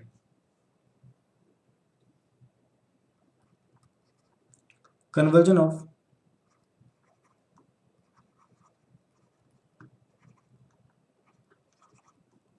of trial balance from dollar to rupees. Column वही, पहला पर्टिकुलर, दूसरा डॉलर के दो बन जाएंगे, DR एंड CR। फिर कौन सा बनेगा आपका? कन्वर्जन रेट रेट और फिर रुपीज, रुपीज के 2 बन जाएंगे, कौन से, DR एंड CR। लो जी स्टार्ट करते हैं। पहला नाम आएगा head office, head office, head office बनाएंगे सब। हेड ऑफिस का बैलेंस CR है, कितना है, 22800, 22800, ठीक है सब। कन्वर्जन रेट कितनी है सर, कन्वर्जन रेट क्या लगेगी, इस पे कन्वर्जन रेट नहीं लगती है, इसको हम कौन सा लेते हैं, एक्चुअल का लेते हैं। तो सर एक्चुअल का कहाँ मिलेगा, एक्चुअल का मिलेगा हमको जो हमको दे रखा है branch account in the books of head office, कितना दे रखा है। इसका मतलब हुआ पहले तो कि हेड ऑफिस ब्रांच के $22,800 मांगता है, या फिर सॉरी, ब्रांच को पैसा देना है हेड ऑफिस को, ब्रांच हेड ऑफिस को देगा, ब्रांच हेड ऑफिस को देगा $22800 देगा, ठीक है। अब $22800 दे तो देगा, लेकिन how can you calculate, how can you calculate, issue आता है कैसे कैलकुलेट करोगे। तो सर इसके लिए मुझे अमाउंट दे रखी है कि सब, अरे भाई जितने ब्रांच हेड ऑफिस को देगा, हेड ऑफिस उतने ही तो मांगता है। तो मतलब हेड ऑफिस कितने पैसे मांगता है, 8,60,000 मांगता है सर, कितने मांगता है, 8,60,000 मांगता है। लो जी, हाँ जी, ये हो गया हेड ऑफिस। इसके बाद अगला नाम है सेल्स का। सेल्स कितनी सर, 84,000। कन्वर्ट रेट क्या होगी सर, देखो सर इसकी देखनी पड़ेगी, कन्वर्जन रेट कितनी दे रखी है, देखो किस पे कन्वर्ट करेगा, एवरेज पे कन्वर्ट होगा ना सर, कितनी दे रखी है, 46, 48, 47, 47 दे रखी है सर, क्या दे रखी है, 47 दे रखी है। लो जी 47 दे रखी है, कितना आएगा देखो, 84,000 इंटू 47, 39,48,000, 39,48,000 हो जाएगा। अगला क्या है, डेटर एंड क्रेडिटर्स, कितना है sir, 4800 and 34, sorry sorry sorry sorry, हाँ 4800 एंड 3400, चलो अच्छी बात है सर। रेट क्या आएगी सर, अरे सर क्लोजिंग रेट आएगी सर, क्लोजिंग रेट कितनी है सर, 48 है सर, कितनी है, 48 है। तो जरा कन्वर्ट कर दो, 4800 इंटू 48 सर कितना आया, 230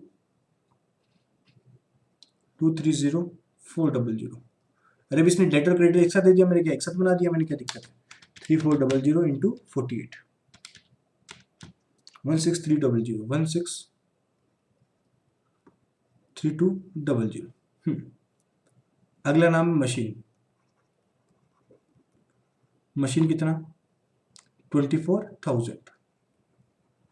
क्या रेट लगेगी सर, इस पे रेट लगेगी सर, वो रेट लगेगी जो थी उस दिन, जो थी उस दिन, जिस दिन हमने एसेट्स खरीदी थी, जिस दिन हमने एसेट्स खरीदी थी उस दिन रेट थी 40 रुपए, किस में कन्वर्ट होगी, 40 में। अरे सर क्या मजाक हो रहा है, डेप्रिसिएशन नहीं माइनस करोगे क्या, डेप्रिसिएशन दे रखा है, अरे यार डेप्रिसिएशन तो भूल गया, नालायकों।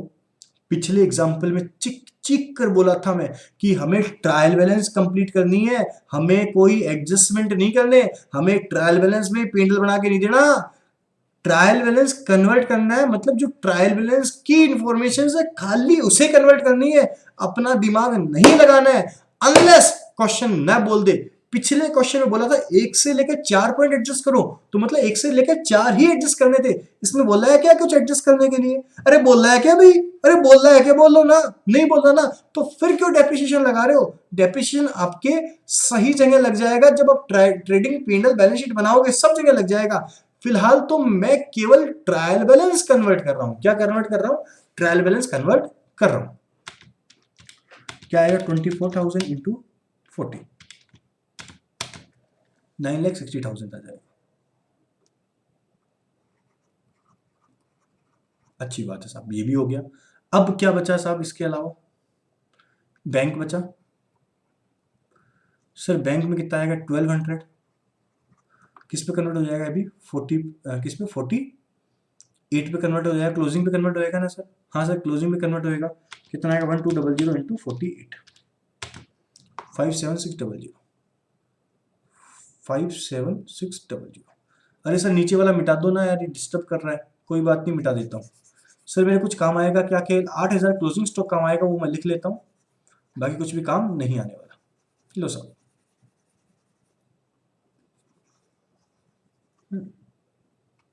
ये 8,000 का क्लोजिंग स्टॉक है, ध्यान रखूंगा इसका।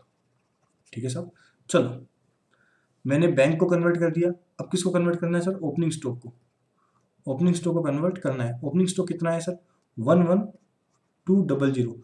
अरे सर ओपनिंग है तो सर ओपनिंग रेट भी कन्वर्ट होगा। ओपनिंग रेट कितनी है सर? 46 है।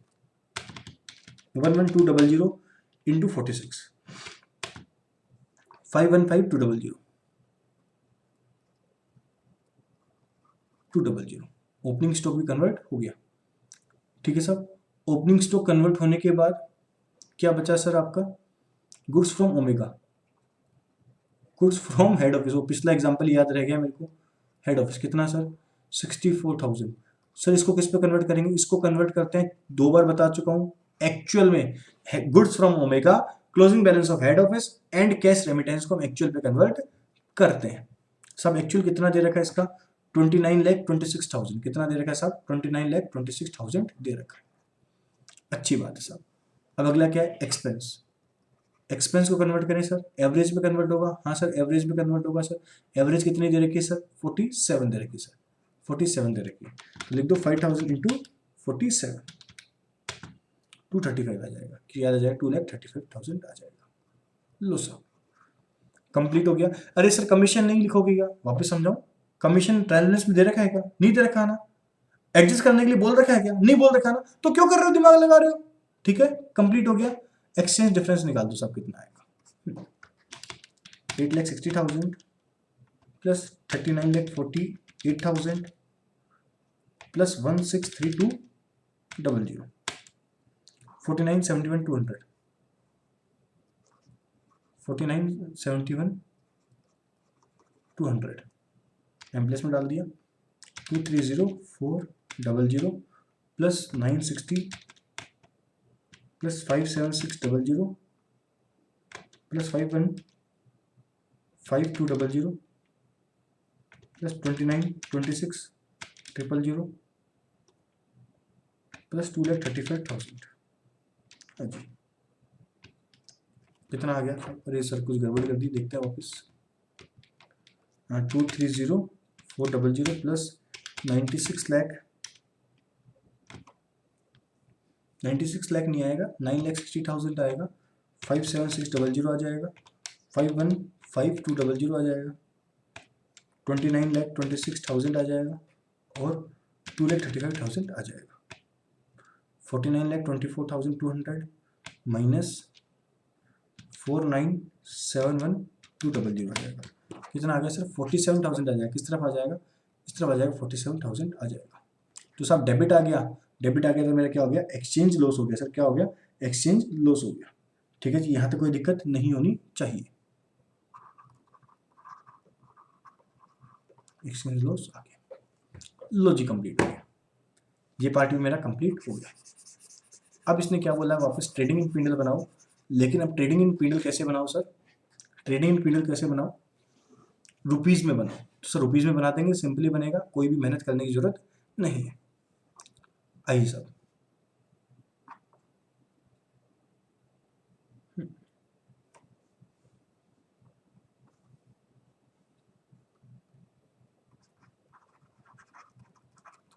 Trading and P and L in rupees, अच्छी बात है। Column Y, particular amount, particular amount. पहली बात, टू ओपनिंग स्टॉक कितना आएगा? अभी ओपनिंग स्टॉक जरा देखते हैं। ओपनिंग स्टॉक कितना आएगा जरा सर? हमने देखो कैलकुलेट किया है, देखो कन्वर्ट किया है ना सर। ओपनिंग स्टॉक है हमारा कितना? 515,200।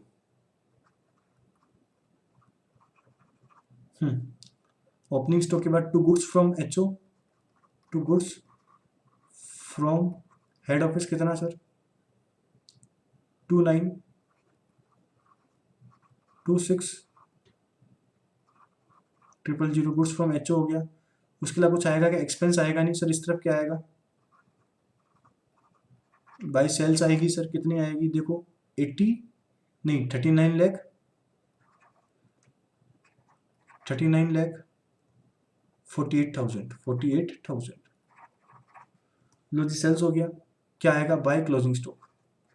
अब देखो, आपसे इस क्वेश्चन में ट्रायल बैलेंस डॉलर में बनवाई तो उसका रीजन था ताकि मैं क्लोजिंग स्टॉक आइडेंटिफाई कर सकूं, ठीक है ना। तो क्लोजिंग स्टॉक आइडेंटिफाई कर लूंगा सर, कितना आएगा, आइए सर।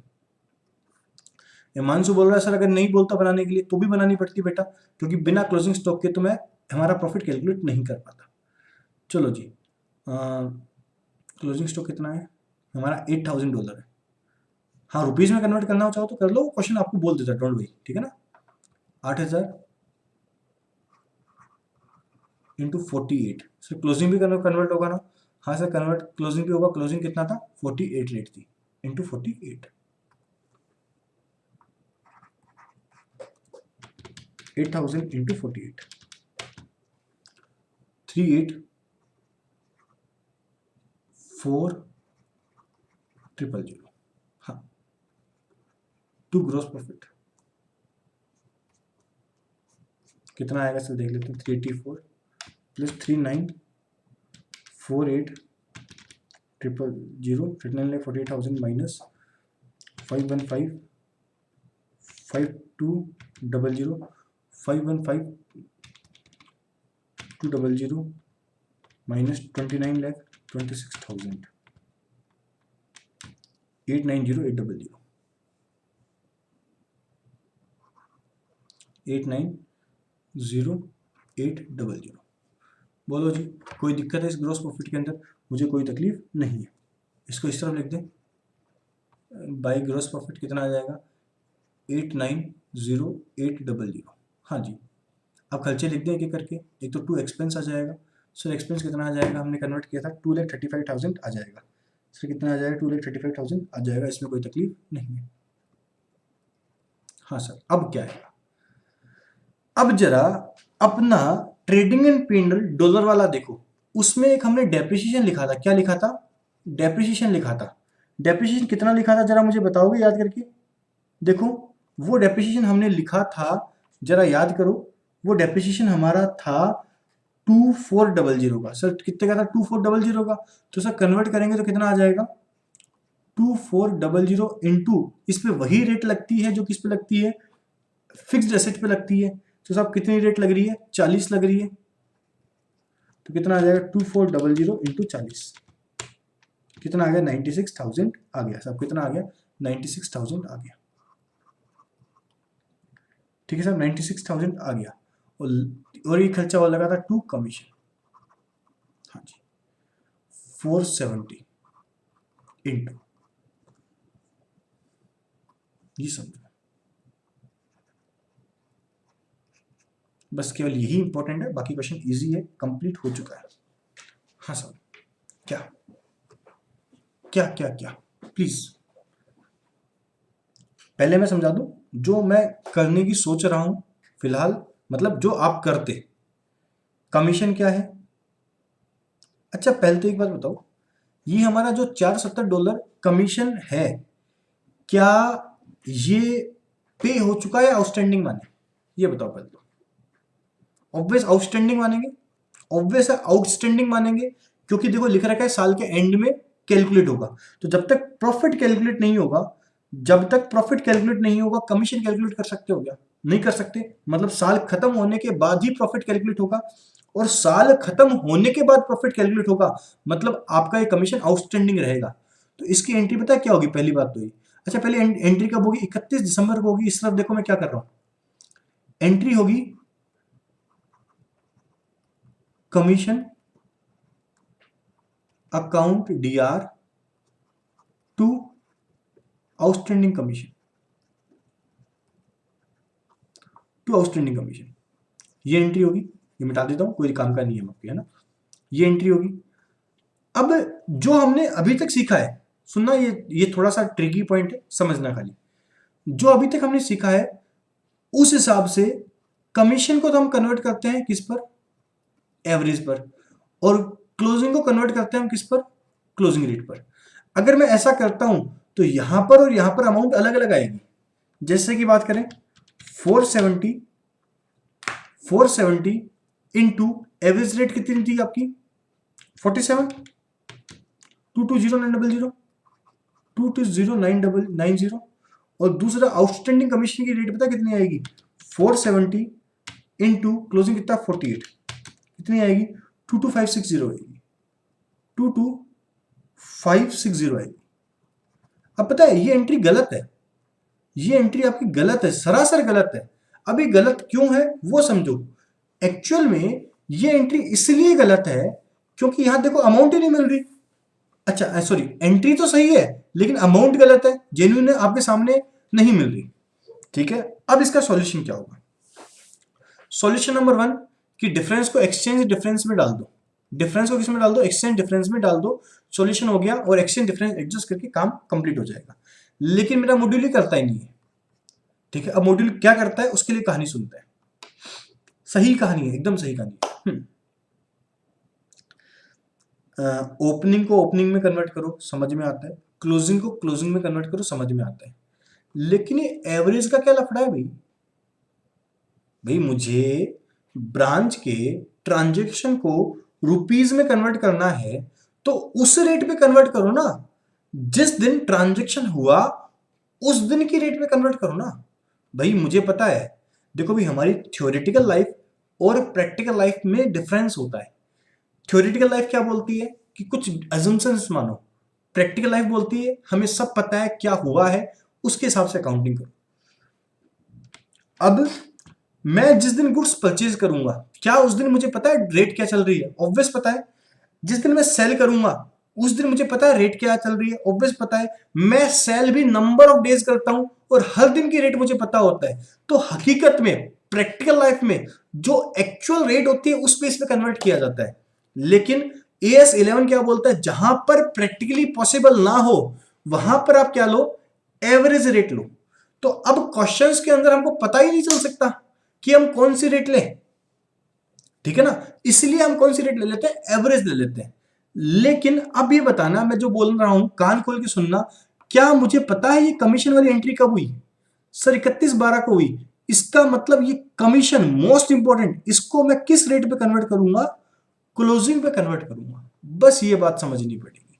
क्या बोला मैंने कि ये कमीशन वाला ट्रांजेक्शन है, इसका मुझे पता है 31 दिसंबर को हुआ है, फिक्स है, इसको कोई रोक ही नहीं सकता। तो इसीलिए इसको मैं क्लोजिंग में कन्वर्ट कर दूंगा।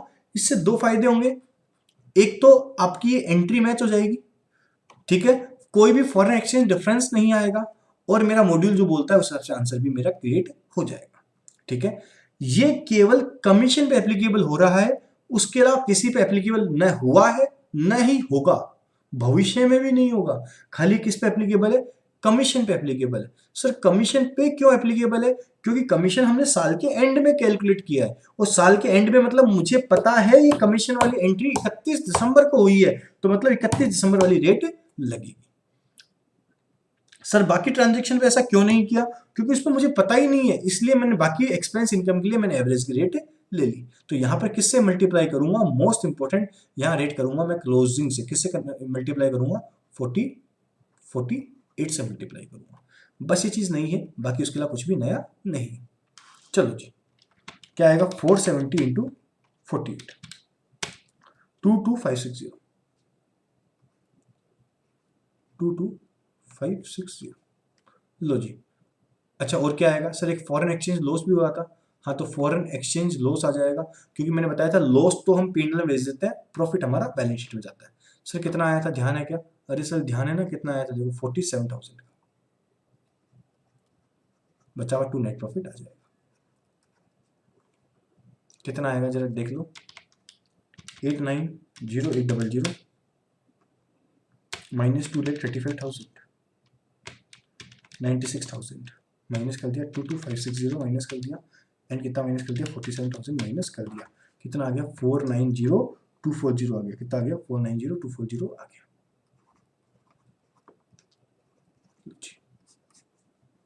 ये कंप्लीट हो गया। बोलो भाई कोई डाउट हो तो बोलो इसके अंदर। हाँ जी, कोई दिक्कत है नहीं साहब, कोई तकलीफ नहीं है। अब ने इसने एक चीज और पूछी है, क्या पूछा है, ब्रांच पूछिए, ब्रांच अकाउंट वो पूछा है, ठीक है। देखो क्या बोल रखा है, देखो ब्रांच अकाउंट पूछा है, एक सेकेंड। हाँ हेलो, हाँ बस 5 मिनट में आया है ना। ठीक है, हाँ। अब इसने देखो क्या पूछा, ब्रांच अकाउंट पूछा साथ में, तो सब मुझे ब्रांच अकाउंट को भी देखना पड़ेगा। चलो ब्रांच अकाउंट किसकी बुक्स में पूछा है, हेड ऑफिस की बुक्स में पूछा है, तो ब्रांच अकाउंट भी बना दो। चलो सब ब्रांच अकाउंट सीखते हैं कैसे बनेगा। Branch account in the books of head office, in the books of head office. एक काम करें, ब्रांच अकाउंट सीखेंगे तो मेहनत करनी पड़ेगी, जो हमें आता है हम वही सीखें एक बार, फिर हम ब्रांच अकाउंट को समझ लेंगे। अरे भी जो आता है उसको करने में मजा आता है। मैं एक काम करता हूँ, मैं बैलेंस शीट बनाता हूँ। छोड़ो एक चीज को, मैं किसकी बैलेंस शीट बना रहा हूँ, बैलेंस शीट ऑफ ब्रांच। ये इसको देखना, ये सही नहीं है, आपको करना है साथ में। आप करना चाहो तो, नहीं करना चाहो तो उसके बाद सही कर लेना इसको, ठीक है ना। फिलहाल देखो मैं कैसे बना रहा हूँ। बैलेंस शीट ऑफ ब्रांच कैसे बनती है साहब, इस तरफ हेड ऑफिस आता है, liability, amount, assets and amount. हाँ साहब, हेड ऑफिस दे रखा है, हेड ऑफिस का बैलेंस कितना दे रखा है सर, मुझे देखने पड़ेंगे सारे के सारे बैलेंसेस। देखो सर कितना दे रखा है, मुझे दे रखा है ये बैलेंस कितना दे रखा है सर, 8,60,000 दे रखा है। कितना दे रखा है सर, 8,60,000 दे रखा है। लो साहब जल्दी जल्दी कर देते हैं, 8,60,000 दे रखा है। हाँ जी, इसमें क्या जोड़ देते हैं हम, नेट प्रॉफिट जोड़ दें सर। कितना आया था नेट प्रॉफिट, 490 टू 40, 490 टू 40। तो कितना बैलेंस हो गया, 8,60,000 हो गया। कितना आया, 13,50,000 टू 40। ठीक है साहब, अब क्या करें, नेक्स्ट क्या है, और देखें इसके अंदर क्या क्या आएगा। आराम से ऊपर से देखते हैं, एक एक ट्रांजेक्शन देखते जाते हैं, कंप्लीट करते जाते हैं। बैलेंस शीट देखनी पड़ेगी, हेड ऑफिस आ चुका, सेल्स आएगा नहीं, डेटर्स एंड क्रेडिटर्स आएंगे, डेटर्स एंड क्रेडिटर्स आएंगे, लिखते जाएं।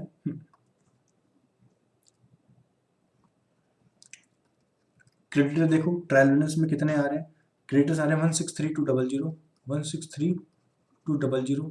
डेटर लिख दें, डेटर कितना आएगा, डेटर आएगा आपका 230,400। ठीक है साहब, डेटर के बाद नेक्स्ट क्या है, डेटर हो गया, क्रेडिटर्स का machine, machine, machine after depreciation आएगी, ऑब्वियस है।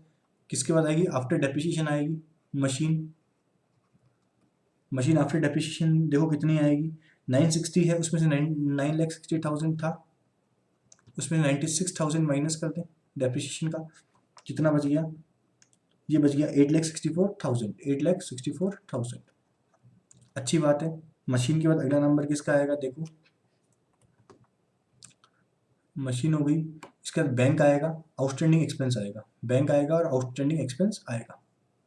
हाँ साहब, बैंक लिख दें, बैंक आएगा साहब, बैंक कितना आएगा जरा देखना, बैंक आएगा 57,600, 57,600। आउटस्टैंडिंग एक्सपेंस लिख दें सर, आउटस्टैंडिंग एक्सपेंस कितना आएगा सर, हमने देखो कैलकुलेट किया था, आउटस्टैंडिंग एक्सपेंस आएगा 22,560 आ जाएगा। ठीक है साहब, कुछ और आएगा क्या सर, देखते हैं। आई थिंक मेरे हिसाब से ट्रांजेक्शन हो गए, ये भी हो गया। अरे सर एक चीज़ बच गई सर, क्या बच गया सर, क्लोजिंग स्टॉक भूल गए ना सर, आप नहीं भूला जी, क्लोजिंग स्टॉक कितना आएगा आप चेक कर लीजिए, 3,84,000 आ जाएगा। लो जी, ये आपकी बैलेंस शीट बन गई। अब मुझे बैलेंस शीट नहीं बनानी, मुझे ब्रांच अकाउंट बनाना है। ठीक है, पहले तो मैं इसको करवा देता हूँ, फिर समझाऊंगा इन्हें बनाया कैसे। चलो जी, देखो मैं क्या क्या मिटा रहा हूँ। मैं पहले तो नाम मिटा रहा हूँ ऊपर, देखना क्या मिटाया, अब देखना ये कंप्लीट इसके बाद करना, जैसे मैं कंप्लीट करूँ ब्रांच अकाउंट, कोई दिक्कत नहीं है।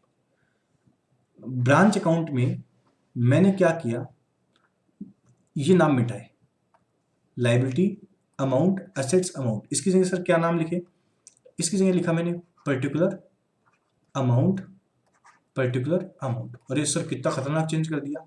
चलो जी, अब जैसे अकाउंट बनाया तो मुझे क्या लगाने पड़ेंगे, DRCR, तो यहाँ क्या आ जाएगा देखना, बाय, बाय, बाय और बाय। लो जी, अरे सर ये तो मजा हो गया। हाँ जी, देखो मैंने बैलेंस शीट ही बनाई, क्या किया, असेट साइड में लिख दिया, इनको बाय लगा दिया, इस तरफ क्या आ जाएगा देखना, इस तरफ आ जाएगा, क्या आ जाएगा देखना, 2, थोड़ा सा चेंज करूंगा, इसको मैं आउटर कॉलम में लिख देता हूँ, 2 8,60,000 4 90 240। लो जी, आउटर कॉलम में लिख दिया, यहाँ 2 लगा दिया, यहाँ 2 लगा दिया, यहाँ 2 लगा दिया और यहाँ 2 लगा दिया। लो जी, काम हो गया, खत्म बात है, सिंपल सी बात है जी, काम कंप्लीट हो गया। इस तरीके से बनेगा, मतलब बैलेंस शीट को ही मैंने सेम का सेम लिख दिया ब्रांच अकाउंट के अंदर, बस 2 बाई लगा दिया। ये तो हो गया, इसको याद करने का तरीका हमें एग्जाम में करना है। अब इसको समझते हैं बनी कैसे। बेटा जी ये बताओ, ये ब्रांच है, ये अकाउंट में हेड ऑफिस की बुक्स में बना रहा हूं, ठीक है। इसका मतलब मैं ब्रांच के, फिलहाल मैं हेड ऑफिस हूं, मैं 8,60,000 मांगता था, मैं 490 और कमा लिए। अब मैं उसकी एसेट्स और लायबिलिटीज को मेरी बुक्स में लेके आ रहा हूं। किसकी? ब्रांच की एसेट्स एंड लायबिलिटीज को मैं मेरी बुक्स में लेके आ रहा हूं। अरे ब्रांच की एसेट्स एंड लायबिलिटीज को मैं मेरी बुक में लेके आ रहा हूं, तो कैसे लेके आऊं? अच्छा, क्यों लेके आ रहा हूं? डेफिनेटली क्योंकि जब मैं अपनी पूरी कंपनी का एक साथ अकाउंट्स बनाऊंगा तो फिर मुझे उसके डेटर, उसकी मशीन भी अपने डेटर अपनी मशीन के साथ जोड़ना पड़ेगा। तो अगर मैं उसके डेटर अपनी बुक्स में लेके आता हूं तो मैं एंट्री क्या करूंगा? डेटर को डीआर करूंगा, क्योंकि मैं अपनी बुक्स में लेके आ रहा हूं debtor account DR, machine account DR, bank account DR, closing stock account DR. To किससे लेके आ रहा हूं? ब्रांच से लेके आ रहा हूं। देखो, debtor account DR, machine account DR, bank account DR, closing stock account DR, to branch, क्योंकि मैं किसकी बुक्स में अकाउंट्स बना रहा हूं? हेड ऑफिस की बुक्स में। इस तरीके से मैं लायबिलिटीज भी लेके आऊंगा, तो टू क्रेडिटर्स टू आउटस्टैंडिंग होकर कंप्लीट हो जाएगा। लो जी, अब मेरे हिसाब से आपको कॉन्सेप्ट क्लियर हो गया है। अगर कॉन्सेप्ट क्लियर हो गया है तो मैं प्रसाद दे दूं आपको थोड़ा सा, वो तो जरूरी है, बताया यार, प्रसाद के बिना तो मजा ही नहीं आता है ना विपिन। चलो जी, और प्लीज करना, 21 का होमवर्क है। चलो जी, चलते हैं सर थोड़ा सा नीचे। 24 का होमवर्क है। अरे सर होमवर्क है? हाँ सर, 24 का होमवर्क है। लो जी, 24 का होमवर्क है। और कोई होमवर्क है क्या सर? देखते हैं सर, जरा नीचे आइए। 25 का क्या है सर? 25 का भी सर क्या है? होमवर्क है सर। और कौन सा होमवर्क है सर? जरा नीचे आइए। 26 का। अरे सर 26 का कैसे छोड़ूंगा? 26 का भी क्या है सर? होमवर्क है सर। 26 का भी होमवर्क है। हाँ सर, 26 का भी होमवर्क है। और देखिए सर 27 का। अरे सर 27 का भी चलो होमवर्क है आपके लिए। क्या है सर? 27 का भी होमवर्क है सर। आगे आइए। 28 का। 28 का भी सर होमवर्क है आपके लिए। सर इतना सारा होमवर्क? हाँ सर, एकदम सिंपल क्वेश्चन है, बहुत बेसिक क्वेश्चन है, आप इजीली कर सकते हो, कोई भारी काम नहीं है। ठीक है जी, बस इतना ही होमवर्क है। उसके अलावा बाकी मैं नेक्स्ट वीडियो में डिस्कस करूंगा नेक्स्ट टॉपिक। अच्छा, आप कुछ बातें सुनो, मेरी बात कान खोल के सुनो, ये जरूरी है। एक्चुअल में जो मैं आपको नोट्स दूंगा ना, उसमें इंट्रीगल और नॉन इंट्रीगल में थोड़ा गलत ट्रीटमेंट कर रखा है, ठीक है ना। तो जैसे कि क्या ट्रीटमेंट गलत कर रखा है उन्होंने? इंट्रीगल का जो प्रॉफिट है ना, वो पिंडल में भेज रखा है, और अपन इंट्रीगल का प्रॉफिट फॉरेन एक्सचेंज रिजर्व में भेजेंगे, ठीक है ना। ये ट्रीटमेंट थोड़ा अलग कर रखा है, तो इससे आप अवेयर रहना। कोई दिक्कत नहीं है, डाउट हो तो मुझे आप फोन कर कर पूछ लेना, गलती मत करना जब आपको डाउट हो। मैं आपको क्या बोला? मैं आपको बोला जो अब मैंने आंसर शीट दे रखी है उसमें इंट्रीगल ऑपरेशन में फॉरेन एक्सचेंज रिजर्व नहीं बना रखा, फॉरेन एक्सचेंज प्रॉफिट को कहां भेज रखा है? पीएनएल में भेज रखा है, जो चीज गलत है। और नॉन इंट्रीगल को उसने पता है क्या कर रखा है?